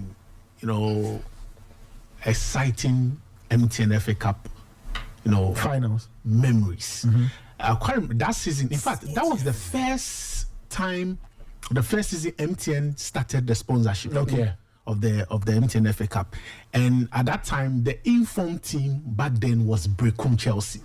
If you quite remember that Brecum Chelsea team, that was a solid team, and they met Nanya in the semi-finals. That Brecum Chelsea team met Nanya in the semi-finals, and Chelsea wanted to do the double because they were almost wrapping up the league title, and they wanted to add the MTN FA Cup to it, and MTN had come fresh with sponsorship, but the Pele and his Nanya team cleared Brecum Chelsea, and then in the finals against Kumasi Asante Kotoko, they brushed Kotoko aside.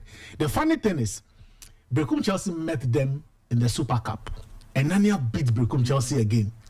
So when it comes to Division 1 league clubs, I think that for a very long time, we can actually say it's this season that they've made a huge statement. There were the two of them in the semis. Yes, it was up until when Atram Divisa and then Golden Kick met, and then Golden Kick won that game 3-1. But I think that for Kotoko, there's a lot at stake for them. They really need to win this for so many reasons. If Karim Zito wins the FA Cup, he becomes only the third manager to have won it twice. Yeah. Celso Jones Atukwefio did it. Samuel Boydu did it. And then Karim Zito will do it with Kotoko and Dreams FC if he should win it. And I think the excitement of playing in Africa. For Kotoko, let's be very honest. In recent times, attendance at the Barbara Sports Stadium hasn't been good. And they really need, also in terms of revenue, they really need to go back to Africa, because now the money in Africa is good. When Dreams FC got to the semis, they got almost about $700,000, right? Yeah. I wish you could convert the 50,000 you get from winning the Ghana Premier League into dollars. It means that you need to win the Ghana Premier League 25 consecutive times to get to that money that Dreams FC got. So for Kotoko, the motivation for them to win is big. But then you are coming up against a team that have been good. They finished fifth in the Zone 3 Division 1 League, Golden Kicks. And they've been very good in this season's MTN FA Cup because they felt that, we want to make history. And Fifi Parker Hansen, credit to him, he's done quite well with this team. And Golden Kicks have already eliminated 2 Premier League clubs. Hearts of Oak and Karela. And no matter the kind of game you bring to them, they will have answers. For Kotoko, I know Karim Zito, when he came to Kotoko, I'm sure realistically, maybe in the back room, he was told, it will be difficult for us to win the league. But the target, we are not taking a no for an answer if you don't win the FA Cup. And he wants to do that. He wants to do that. Probably maybe he might stay in as a technical director and a coach, or if another coach is coming, he wants to say, you know what, this is what I want. And I want you to continue that winning mentality. So Kotoko have everything to lose if they don't win the FA Cup. But they are coming up against a team that are very stubborn. Yeah. If you look at Kotoko, I think they played 3 games prior to the final. They played True Democracy, they played Future, and one other team. But if you look at Golden Cakes, they had a very good game against Wafa away. Yeah. An academy team. They wanted to beat Wafa 1-0. They drew with Danboat. That game went to penalty. They won 5. In fact, they won 3 consecutive shootouts before they got to the semi-finals against Atram Devisa, and they won by 3 goals to 1. So they beat Hearts 1-0. Then they beat. They went past they actually won in penalties against Hearts of penalties. Yes, it was penalties. Yes. They beat so they beat Hearts on penalties. Beat Karela also on penalties. Beat Danboat on penalties. And then they beat Wafa 1-0. Yes, so they did that. So and then the semis, Atram Devisa, they lashed them. They lashed Atram Devisa at Takwa. So it's going to be a huge game for them. They will come in as the underdogs, and sometimes teams really want to play as underdogs. So they already, I think that they've achieved a lot this season by even getting into the finals, and there won't be pressure on them. I'm sure Fifi will tell them, guys, you are playing against one of the biggest teams in Africa, the second biggest in Ghana though. So just go out there and then have fun. And that could be, and let's be honest, Kotoko hasn't been impressive in the last couple of games. And even in the MTN FA Cup this season, they've struggled. They've had some late wins. They haven't been exceptional. Yeah. But in cup games, you don't always have to play exceptional football. Just make sure that you are getting the job done. And that's why I was disappointed when Samuel Budi said Brekum Chelsea were the better team and should have won the FA Cup semi-finals against Kotoko. The most important thing is the score, and Kotoko did that. But if Kotoko don't take care, this game for me, it is very close to call. Kotoko will be favorite. In football, the favorite don't always win. But I'm sure that Golden Case will give us a tough competition. But I can tell, if I have one piece of advice for Kotoko and Karim Zito, they shouldn't get into extra time and penalty shootout with Golden Case. Because mentally, they've done that in 3 consecutive games before the semi-finals this season. So they are mentally prepared for a game like that. And we should also forget that the venue for that game, they've already played there. That's where they've gone to extra time. They've won penalty shootouts on that venue. So psychologically, if the game should travel that distance, they have the mentality to go through that.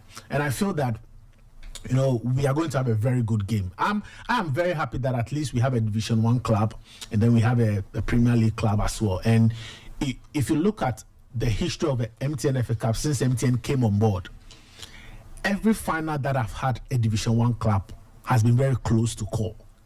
The Premier League clubs have won 2 of those.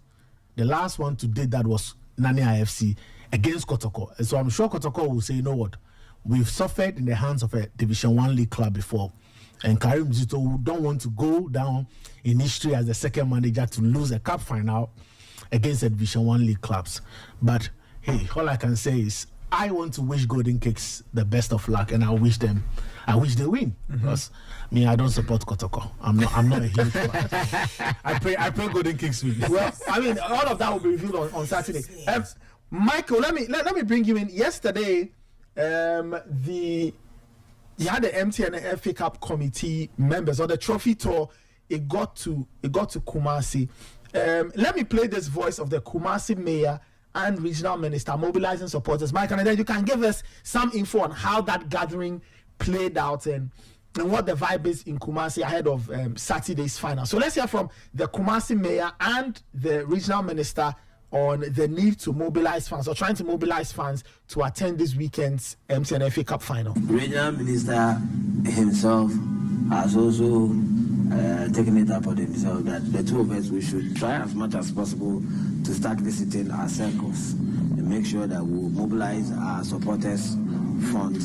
So very soon myself and the regional minister will start visiting one of the supporters group left here not long ago. they are Teja. Some of the Kotoko supporters, Bello and his team, they left here not long ago. So we'll visit there first because they are the ones who have come with a date, and we'll visit them first. All right, so that was the mayor, and I think that was the Kumasi mayor speaking about, mobilizing fans and all. Michael, can you just give us context? Where was he speaking? And just give us some more info, concerning this gathering and all things surrounding the FA Cup final. Well, thank you. Yesterday, the committee led by Chairman Bosenata and other members of the committee in Kwabena and also Mr. Frank Nelson Nwokolo, together in the company of a member of the GFA's competitions department, and that is Maxwell Kenne. They came here as a lead up to the FA Cup final to do a trophy tour. They wanted to visit some prominent persons and formally invite them to the FA Cup final in Accra on Sunday. So what they did was, on their arrival, they went to Menchia, where they were greeted by the royalty at the palace. Unfortunately, at that point in time, there was an emergency, and as such, Otunfo had to attend to it. So they could not meet him, but they met with the other royalty and other staff of Menchia, where they had conversations about the FA Cup final. So the committee briefed them on a plan so far, what they have done as regards the FA Cup final to make it unforgettable as per the tagline for this year's edition. And then they also threw the support behind the FA Cup committee and wished them the best of luck. And informally, there were talks at the sites where there was an expression that this trophy, having visited Menchia, will definitely come back to Menchia because they expressed belief that Asante Kotoko will eventually go ahead to win it. So from there, the FA Cup team then went to the Kumasi Metropolitan Assembly, and through their deliberations, of which you've played one of the comments from the Kumasi mayor, the FA Cup once again presented their case to the Kumasi mayor and his team. They went through the various programs that they have outlined to make sure that the day's event is actually successful, and they went to the company of some of the Asante Kotoko legends, and that was Mr. George Kennedy, who was a member of their last African Club Championship Cup winning team, and also Francis Akwafo and Joe Louis. And Joe Louis actually belongs to the two sides. He played for Kotoko, he played for Accra as a coach, and so they engaged. He was also part of the team that went to the KMA. And whilst there, the FA Cup committee chair once again invited the Kumasi mayor, and he himself had to just reveal that he was coming. Whether the invite came or he did not come, he had actually planned to come with some of his staff or to come and throw support behind Asante Kotoko. He revealed that he actually believes that this FA Cup competition, if Kotoko should win it, offers them an opportunity to play in the CAF Confederation Cup, and it's something that as Kumasi mayor, he would love them to do, because eventually when Kotoko are hosting games in Africa, it goes a long way to affect the local economy, and it will help us. And he is also an avid Asante Kotoko fan, so it will much more be double joy for him that they win the cup and then also play in Africa, as he believes that there needs to be steps taken to make sure that Kotoko becomes financially attractive again. And he believes that when they play in Africa, then it will draw the attention of the corporate world to how the club is achieving success to an extent, and as such, it will convince them to come on board. And these were some of the things that he shared. He also revealed that together with the Ashanti Regional Minister, they have gone behind the scenes to team up and then engage in a supporters mobilization drive. So they've started engaging some of the Asante Kotoko circles. As at the time that we went, he had just finished a meeting with the Asante Kotoko circles at the Ija. He also revealed that they were going to meet the circles at Adansi Brofiedu, which is also in the Ashanti region, all in a bit to revive them, get them to be together and be vibrant so that it can improve attendance and match venues. There was one thing that he said that was more striking. He complained about the scheduling of our Premier League matches, and he feels that it makes it seem that the FA is directly competing with the foreign leagues. And he explained that we can't compete with them in various ways. Aside the standard of play, there are a lot that goes into the coverage of these foreign leagues. The camera angles, the camera quality, everything that they offer as regards excitement and entertainment on our TV screen. So if you schedule your Premier League games for 3 p.m., it means they are competing forefront with leagues like the Premier League and other leagues who also have some of their big games on TV around that time. And it would definitely be difficult for the modern day football fan who is more European than Ghanaian to stop watching a typical Liverpool match or Chelsea game or Manchester United game all in a bit to come to the stadium to watch the Ghana Premier League, especially when our league has been fraught with some couple of issues that have bedeviled us. So he made a suggestion that he would love that maybe we start with Accra, Asafo, Kumasi, Asante, Kotoko. How about we consider the scheduling of these European games and then strategically schedule the games involving these two teams, especially for their home matches, in the evenings, so that when the football fan has consumed all the European football that they can consume, they can still come to the stadium in the evening and enjoy themselves. And they won't also be subjected to a very scorchy sun, and then the weather will scare them off. And some will even be encouraged to, maybe at that point in time, come with their partners who will also want to come and enjoy or have a good time. So this was a suggestion that he gave, and he directed it to the competitions department. And Maxwell Keme actually was nodding throughout the minister at the KMA chief executive speech, and I think he's taking note of some of these things. And maybe when he goes to Accra, they are currently in Accra, then he'll be able to put it forward to the competitions department, and then they will take it up. So after all the deliberations, the KMA boss also promised, or he pledged, that he was going to support the Kodoko Legends financially, logistically, so that they will be in a position to play that game against their Accra Asafo counterparts. So for the Kumasi Asante Kodoko Legends game against the Accra Asafo Legends, the KMA boss says he's going to support them financially, is going to raise a package for them, and also is going to arrange for a bus to convey them from Kumasi to Accra. And that was some of the deliberations that were held yesterday. And then from there, we went to the Regional Coordination Council to meet the Ashanti Regional Minister, Dr. Frank Amakwene.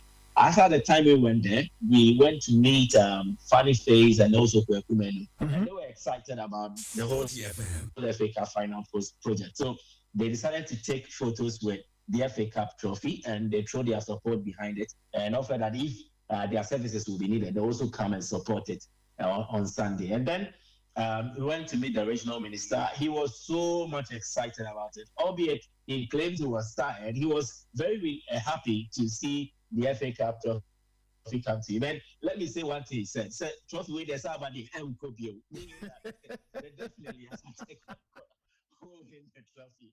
And it was exciting. And you would have to appreciate both the KMA boss and the regional minister's love for Asante Kotoko. And they seem to have a clear understanding that their success will also come from Kotoko being successful, because they believe that when Kotoko is thriving, definitely it brings some kind of vibe to town, and it makes their job a bit easier for them. Also, in as much as it will be related to a sporting success, there is a certain tie-in between the sporting success and then financial success for them, because they feel, for instance, if Kotoko are playing in Africa, then it will draw the attention of the government to come and then look at the Baba Yara Sports Stadium. If there are any works to be done there, they will put it into proper shape to host such games.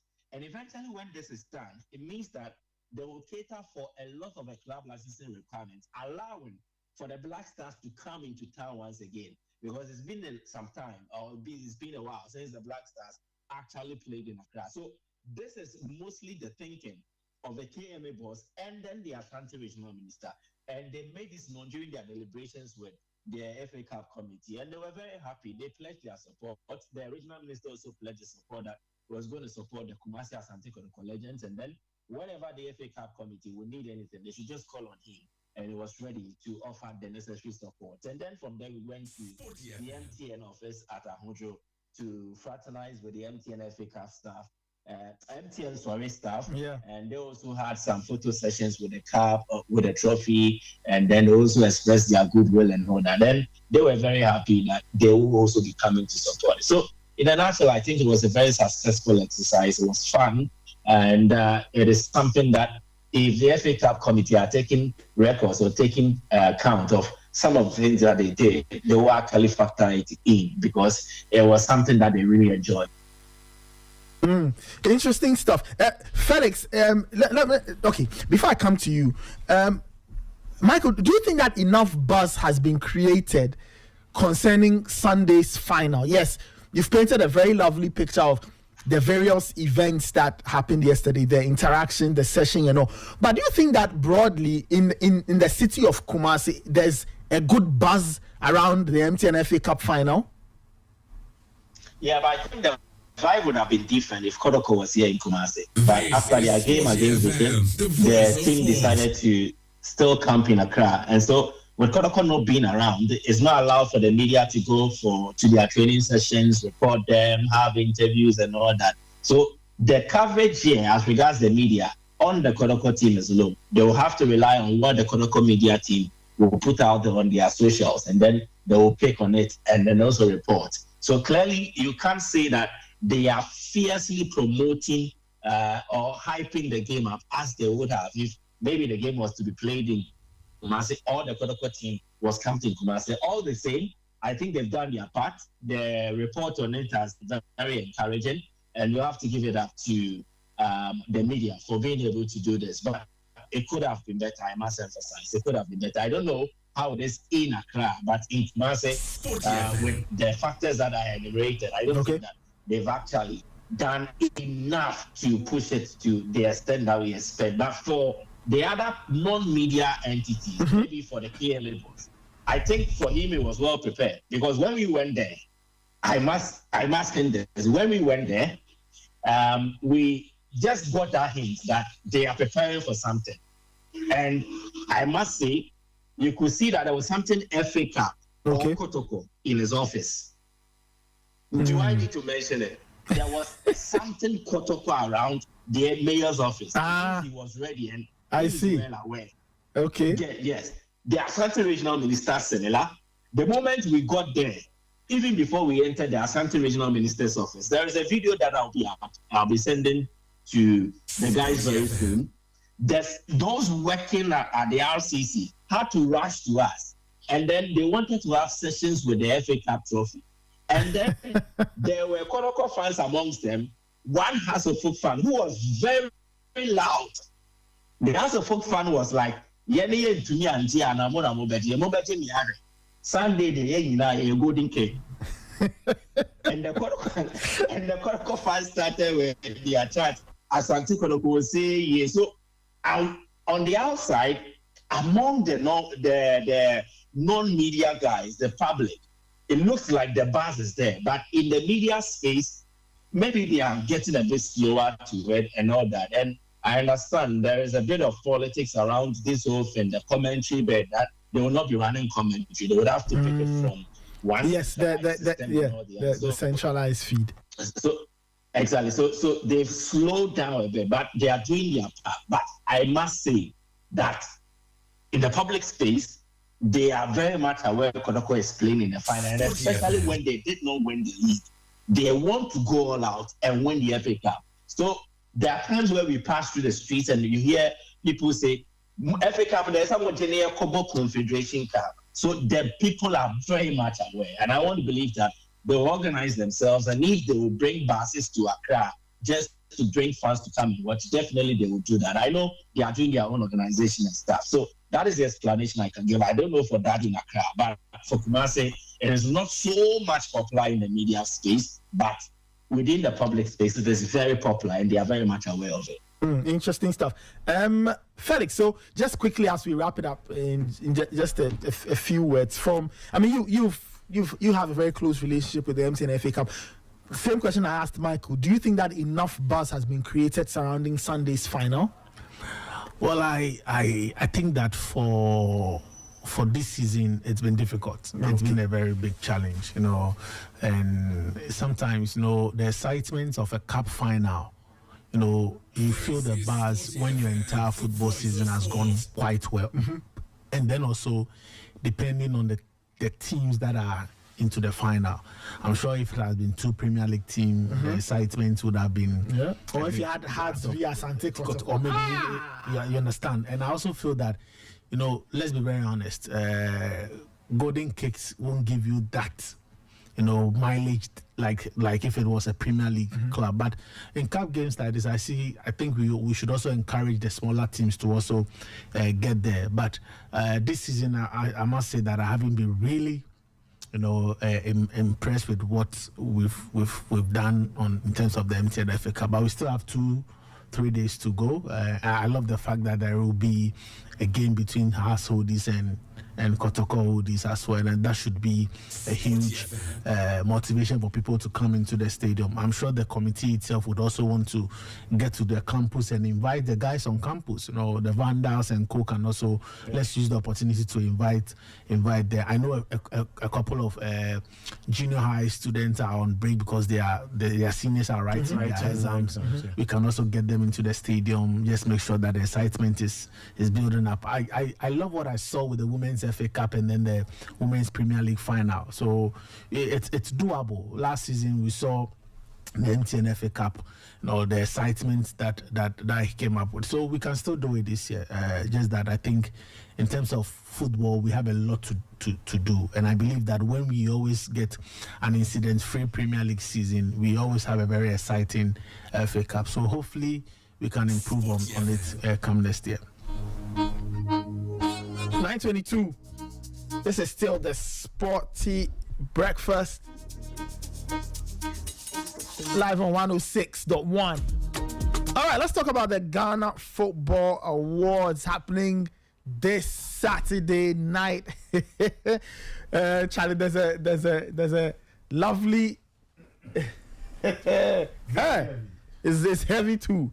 This is what the award winners will be taking away on Saturday. Brilliant award. As a plaque. I don't know why. Maybe they should also give board members memorabilia. But hey, it will be happening this Sunday. It will be happening this Saturday, at the Grand Arena, the Accra International Conference. Felix Romark is part of the board. Felix, what can you tell us concerning Saturday? Is everything set? Is everything ready? What should we expect to see and witness and experience on Saturday? Well, Nathan Kwai is also a board member. But on Saturday, I'm expecting us to, have a very exciting 7th Ghana Football Awards. Last year, we had a very wonderful, 6th edition of the awards, and we are hoping to improve on what we did last year. And I'm happy to say that plans are in place to make sure that we have one of the best Ghana Football Awards ceremony that we've had. Last year was superb, and we always want to get better. This year we've introduced a new category, which is the Football for Good.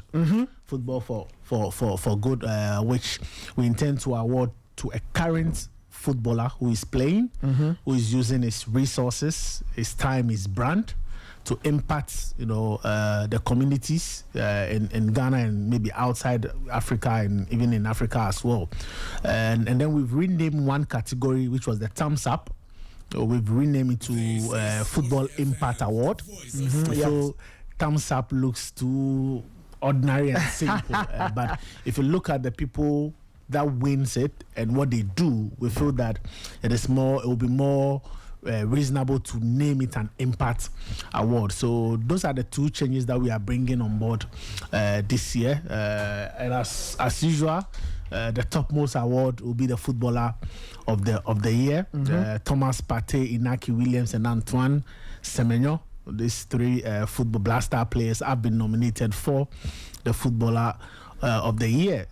We saw what Partey did with Arsenal. I'm sure Arsenal fans would believe if I tell them that this was quite one of the best season Partey have had in an Arsenal shirt, leading them to second place finish and then coming back into the Champions League and also getting to the semi-finals of the Champions League for the first time in a decade, and that's quite impressive.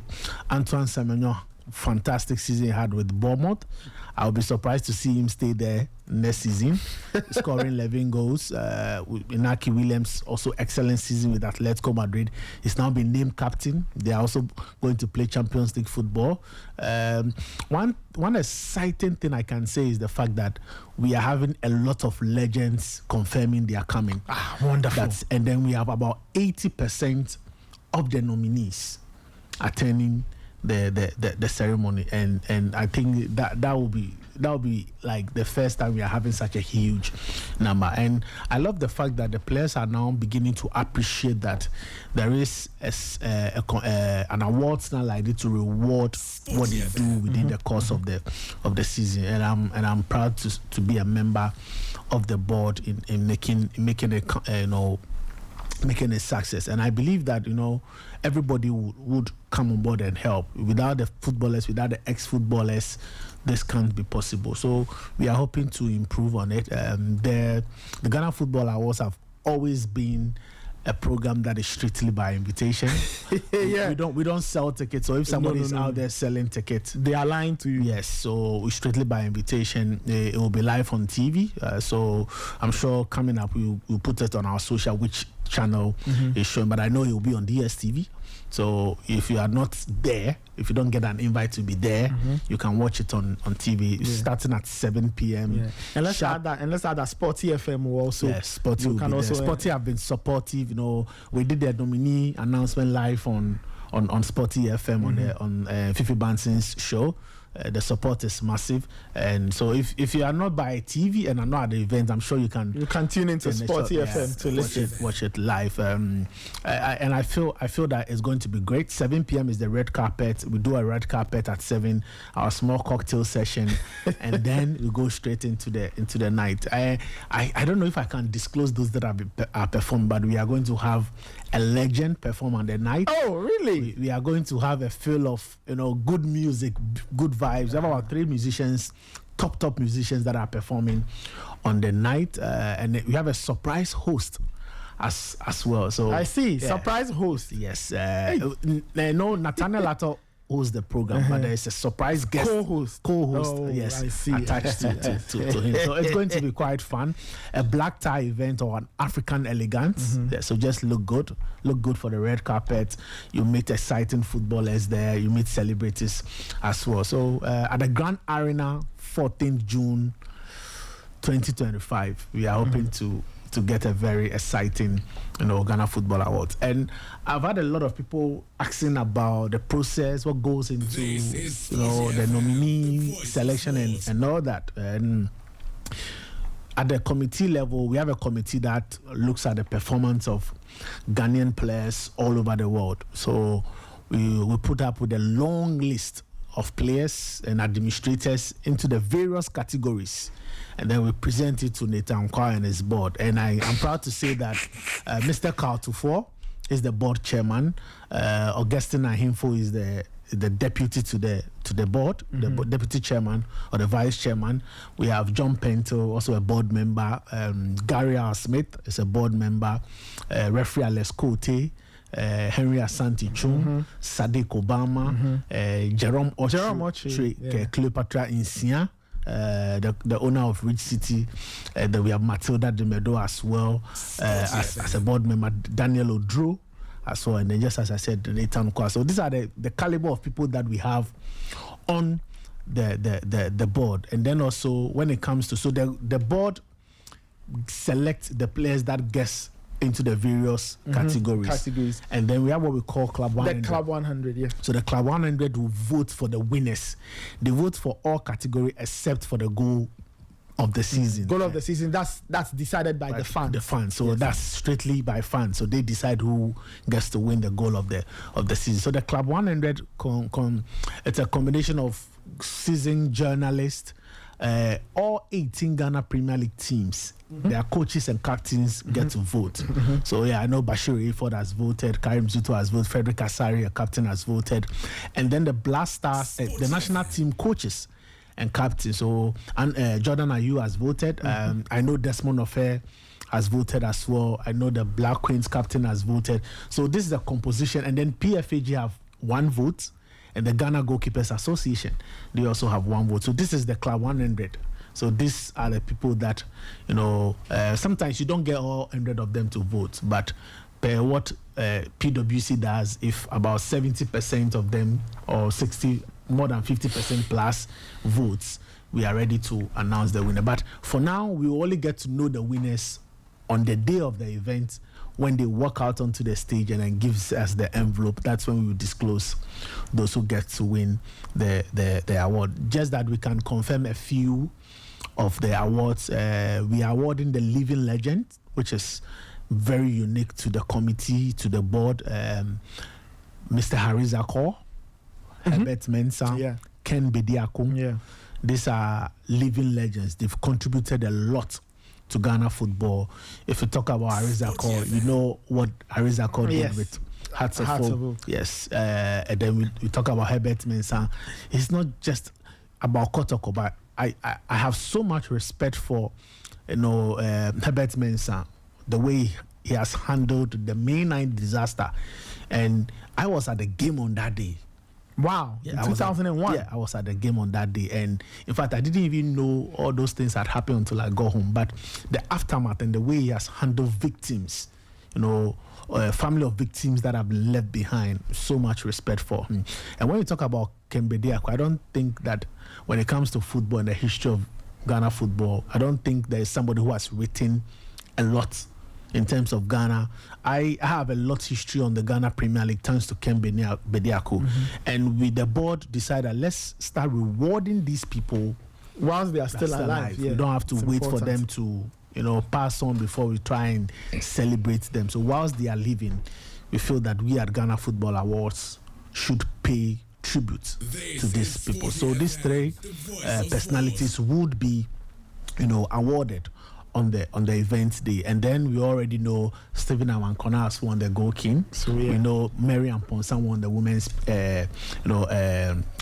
women's Premier League Goal King as well. So these are the only categories that I can reveal on, but the rest I have the others. All the rest there, unless maybe I'll push for, but I don't get to vote. But if I get to vote, probably the goal of the season I would, that one I voted, and I voted for my Hearts of Oak player Raphael Amponsa. it's just me being biased, but Nathan, yes, so that's it. So and I must say this, I think that we've had some very good support from our sponsors, and it's right for me to give them shout out for the support, that because without them we won't be doing Ghana Football Awards. So I want to say a big thank you to NASCO, very supportive. Safari Valley, they've been doing this for the past 4 years with us. Accra Luxury Apartment, we have FCM Travel, Destination Avant-Garde, we have Shell Ghana, we have Weeby Biscuit, Lenos Bar and Restaurant as well. So yes, let's come together on Saturday and support Ghana football and celebrate our stars. Wonderful. So for those who are interested, the categories: Footballer of the Year, Women's Footballer of the Year, Men's Team Coach of the Year, Women's Team Coach of the Year, the Odate Lamte Future Star Award, Goalkeeper of the Year, Goal of the Year, which the fans will decide, Home-Based Footballer of the Year Male, Home-Based Footballer of the Year Female, and Best African International. So the likes of Mo Salah, Sekou Girassi, Ashraf Hakimi, all making that short list. And then you mentioned the Football for Good award, and then the Living Legends and all. So those are the awards that will be handed out on Saturday. So if you do get an invitation, please show up looking your best on Saturday. It will be fun. But I think that we can open the phone lines for about 5 people to call in. If they mention their full names, we can give them an invitation to. I see. Okay, so you take those details. Yes, I can take those details and you give them. So we don't. They just have to. We put their name in the system. You just have to be at the event center. Okay. But if you know you are not coming, please don't come and take an invitation. Then you waste somebody's slot. Yeah, I see. I'm sure, Kelvin, I'm sure you handle the calling. Should we open the phone lines now? Maybe we should, right? Let's just activate the phone. Let's just activate the phone lines. All right, 054-257-1061. 054-257-1061. 054-257-1061. This is still the Sporty Breakfast. We'll talk about the Club World Cup in a bit, but let's take 5 calls. 5 calls. Just call, mention your name, say you want to be at the Ghana Football Awards, and then Felix and the team will give you an invitation. Hello? You have a call on the line? Not yet. 054-257-1061. 054-257-1061. 054-257-1061. Hello? Yeah, Mr. Nathan. Yes. What's your name and where are you calling from, please? My name is Kamiti from Chocoba. My full name is Julanda 4.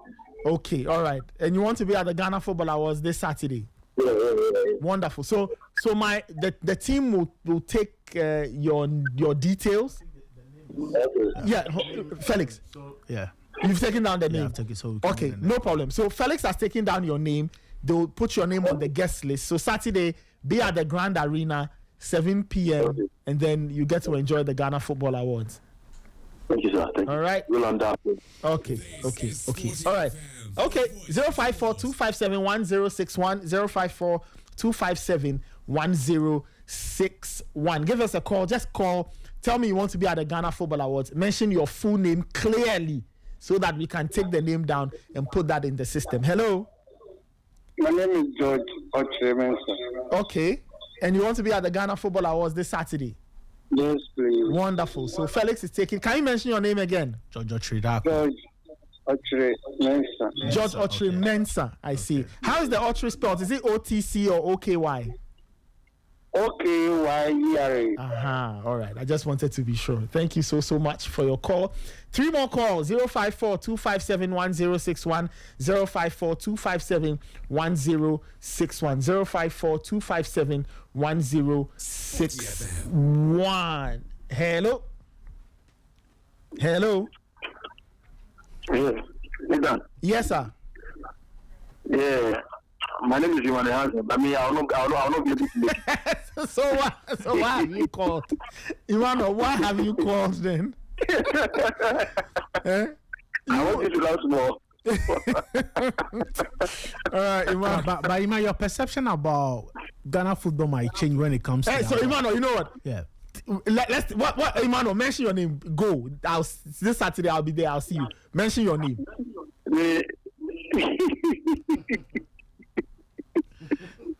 But mention your name and let's give you an invitation. You mention your name. Imano. Immanuel what? Emmanuel Hansen. Okay, all right. We'll note it down. Your guy was saying something. Yes, what did he say? Your guy in the studio was saying something. Felix, Felix was saying that you come. I mean, just come and see. Maybe he might change. He was saying that my perspective about the Ghana. And even there are some people you might meet there. You can give the advice you always call on to the show and give. You can tell them in the face. Don't listen. Oh, but who knows? You people that are listening to on radio and they are hearing you, they are not using it. God is always with you. You might not know. Oh, please. They will not even see me where my God. All right. Thank you so much. Yeah. All right, 054-257. Let me take 2 more calls. 054-257-1061. 054-257-1061. 054-257-1061. This is the Sporty Breakfast. Just call, mention your full name, your full official name, the one in the government records, and we'll give you an invitation to the Ghana Football Awards. Hello. Mr. Nathan, good morning. Yes, good morning. What's your name and where are you calling from? Okay, I'm Ofosu Zerubabel calling from Tema. Sorry? Ofosu Zerubabel calling from Tema. Ofosu Zerubabel. Okay, no problem. Yeah, Felix is noting the name down. So on Saturday, when you get there, your name will be on the guest list. All right, sure. Thank you very much. Thank you so much. Let me take the last caller and we'll give out the last invitation. 054-257-1061. 054-257-1061. 054-257-1061. This is the Sporty Breakfast. Let me take this caller and I'll give out my final invitation to Saturday's Ghana Football Awards. Hello? Hello? Yes. What's your name and where are you calling from? Hello? Yeah. Yes, what's your name and where are you calling from? I'm calling from Fantiako. Hey. Maybe he might be in Accra. Okay. So Kwesi Treme, that's your full name. Yeah. No problem. We'll put your name down. So Saturday be at the Ghana Football Awards. Yeah. All right. Thank you so much, Kwesi, for your call. All right. Felix, so 7 p.m. that's when red carpet starts. Yeah. Show starts at 8. Yeah. You know, hopefully by what? By 10, half 10 we should be done. By 11:30. By 11, okay, no problem. In fact, we don't we don't have a lot of category. I think we are awarding 20 and we have to we don't keep long when we do football awards. We don't have to keep long at all. So Saturday is happening at the Grand Arena, the 2025 Ghana Football Awards. Show up and come and enjoy. If you have an invitation, just come and watch. You will like it. It will be fun. You meet some very interesting people and all of you never know. You can even meet people you can network with, and all of that. Felix Remark, thank you so much. He's a board member of the Ghana Football Awards and he's a key part of the workings. He makes a lot of things happen.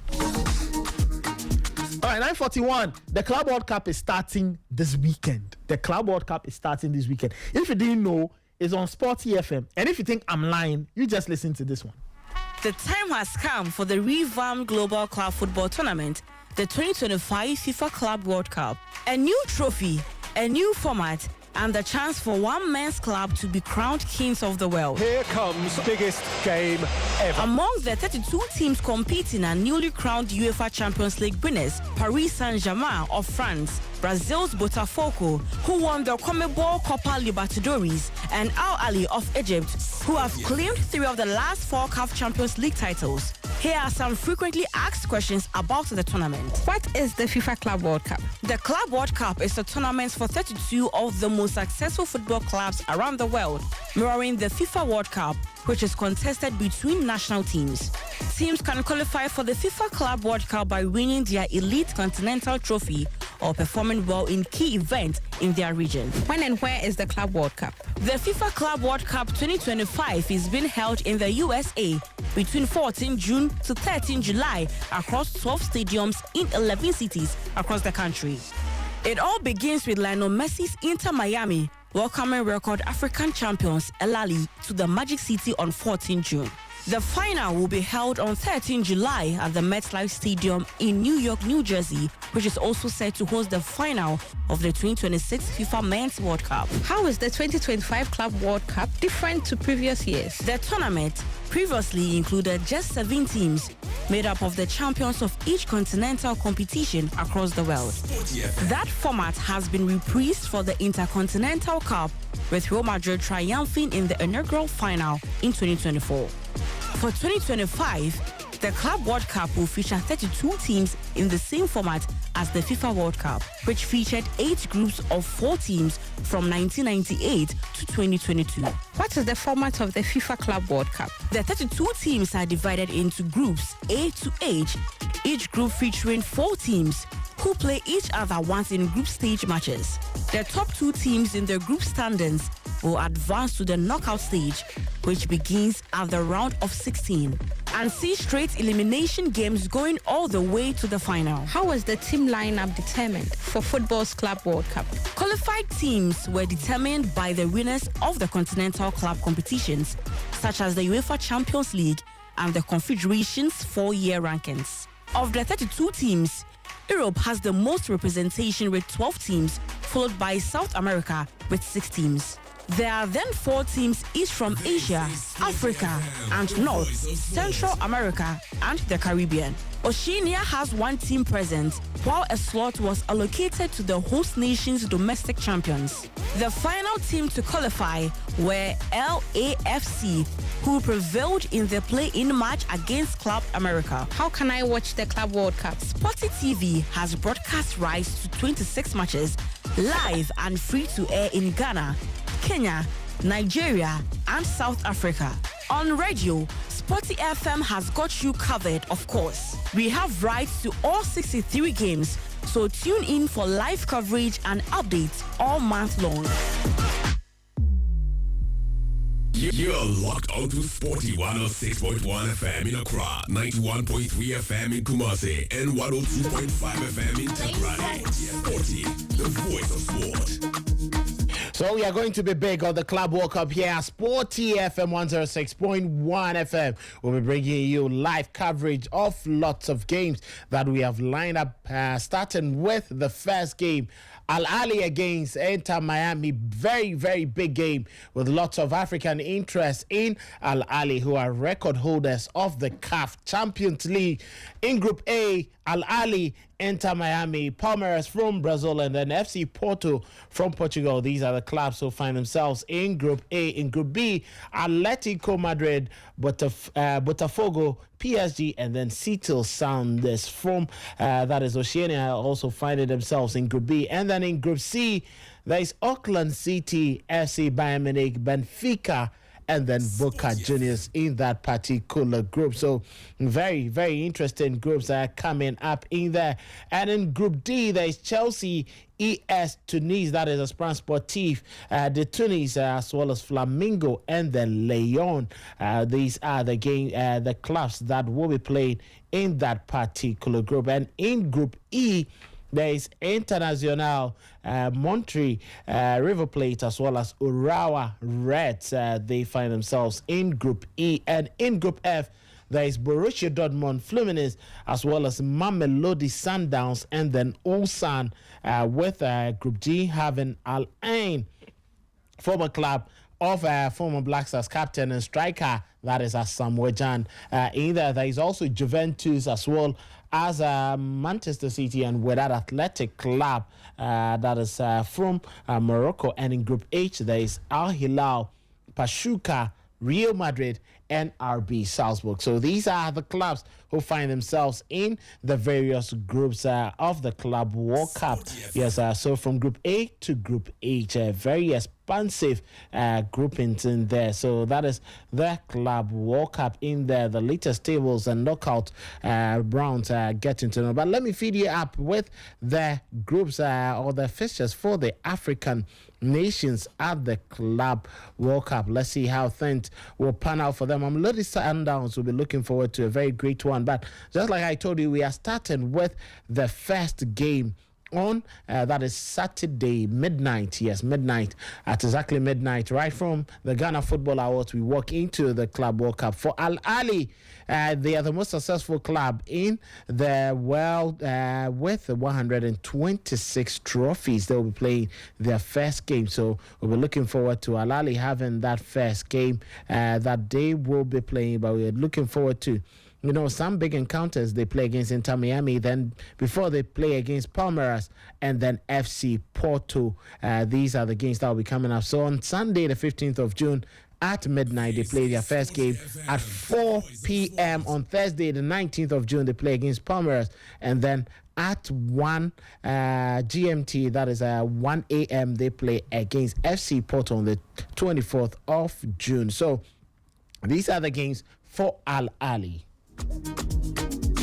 Now for Esperance Sportif Club de Tunis, they have games that will be coming up. Very, very interesting matchups coming up. They play in a very tight group. Well, many were asking questions as in how they were going to survive. But they play against Flamingo in the first game, and then they have Lyon in the second game before they play against Chelsea. So the first game is on the 17th of June, Tuesday at 1 a.m. And then they play the next game at 8 p.m. on Friday, the 20th of June. And on Wednesday, the 25th of June at 1 a.m., they play against Chelsea in their final group game. For Mamelodi Sundowns, well, they'll be looking forward to having a very, very excellent campaign at this particular Club World Cup, and they would be seeing these clubs in their group. So for the first game, Mamelodi Sundowns will be playing against that is Ulsan Club, and then the first game is on the 17th of June at 8 p.m. On Saturday, the 21st of June,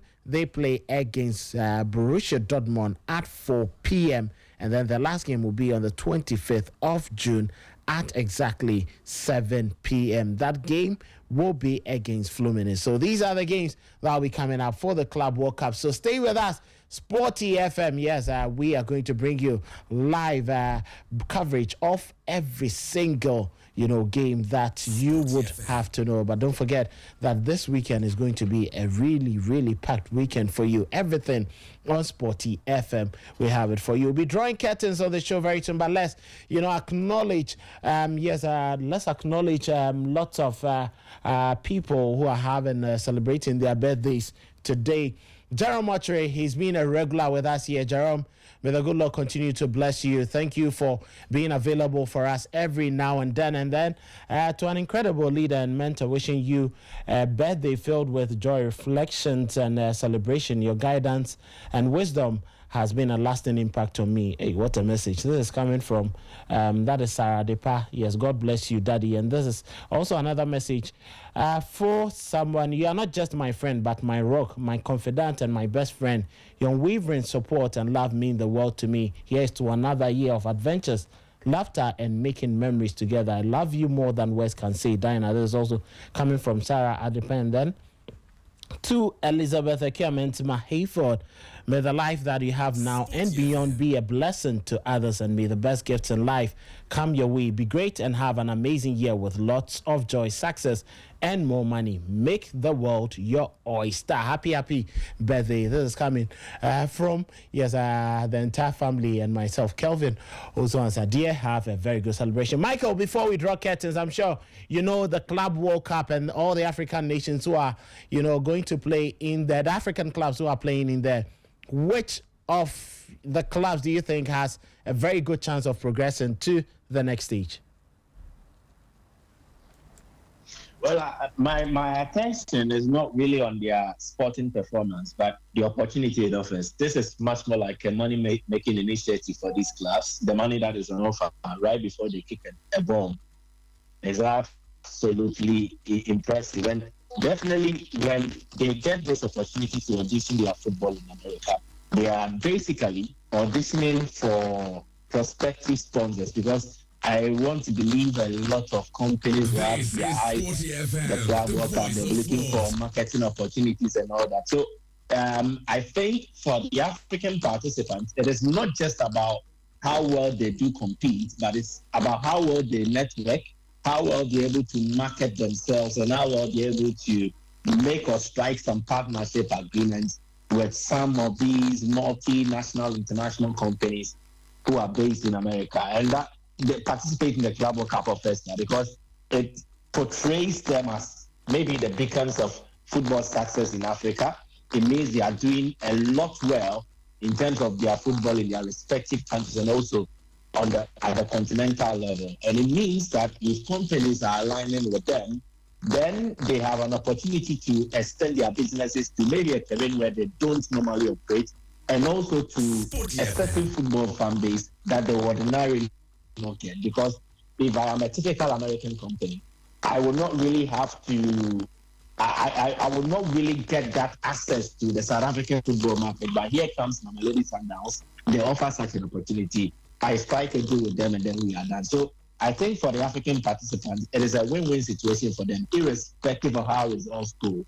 Whether they lose, whether they don't win, they will make money in the first place, and then they will also be in a position to make partners that will bring future money to them. And that is how come I'm very, very sad that our Ghanaian clubs are not in this picture, because Asante Kotoko is IFF, WHS's club of the century and they are not here, how befitting and how wonderful it would be that at such a gathering, Asante Kotoko is representing Ghana. So it should awaken us as well to be well aware of some of the things that we need to do. But all the same, I think Inter Miami offers Al-Ahly an opportunity to beat them in their first game. For Inter Miami and the football they play fine. They have Lionel Messi, they have Luis Suarez, Sergio Busquets, but I don't think they are playing at their best yet. And under their new coach, Javier Mascherano, it's not been all that rosy. I want to believe that with them, Al-Ahly have a fair chance to have a go and see if they can actually get something out of it. If there is any African club I expect to make any impression, it should definitely be Al-Ahly. And then maybe Mamelodi Sundowns will give us some beautiful football. The South African style, they will pace, they will try to bring some excitement and all that. But as to the results, I don't think they can actually give us something. All right, thank you so much, Michael Asari-Bodo, and thanks for joining us here on Sporty 106.1 FM. We draw curtains on the show today. Well, Gerald, my big girl is reminding me again of your birthday. Yes, maybe she's in here, but thank you so much for your guidance, your support, and then walking us through and drawing us closer to God. For those of us you've given out Bibles for us to read and reflect on every day. Yes, we really appreciate you, and we hope that others will continue to draw closer to God too, and your ministry will be expanded. Thanks to the entire production team, Abigail Senasosu, Angela Menta, Emmanuel Ayamga on social media. Yes, the big man himself, Flyboy Nima, Nathan Kwao stood in for him whilst he's preparing for Inside French Football, and also Fidelis on the turntables, making sure that all our sounds and music is on very good note. Yes, to all those who supported from afar, David Kofita Immortal Jakwe Champon and Nekia Amankwa Kwe. My name is Calvin Osuansa. Enjoy Inside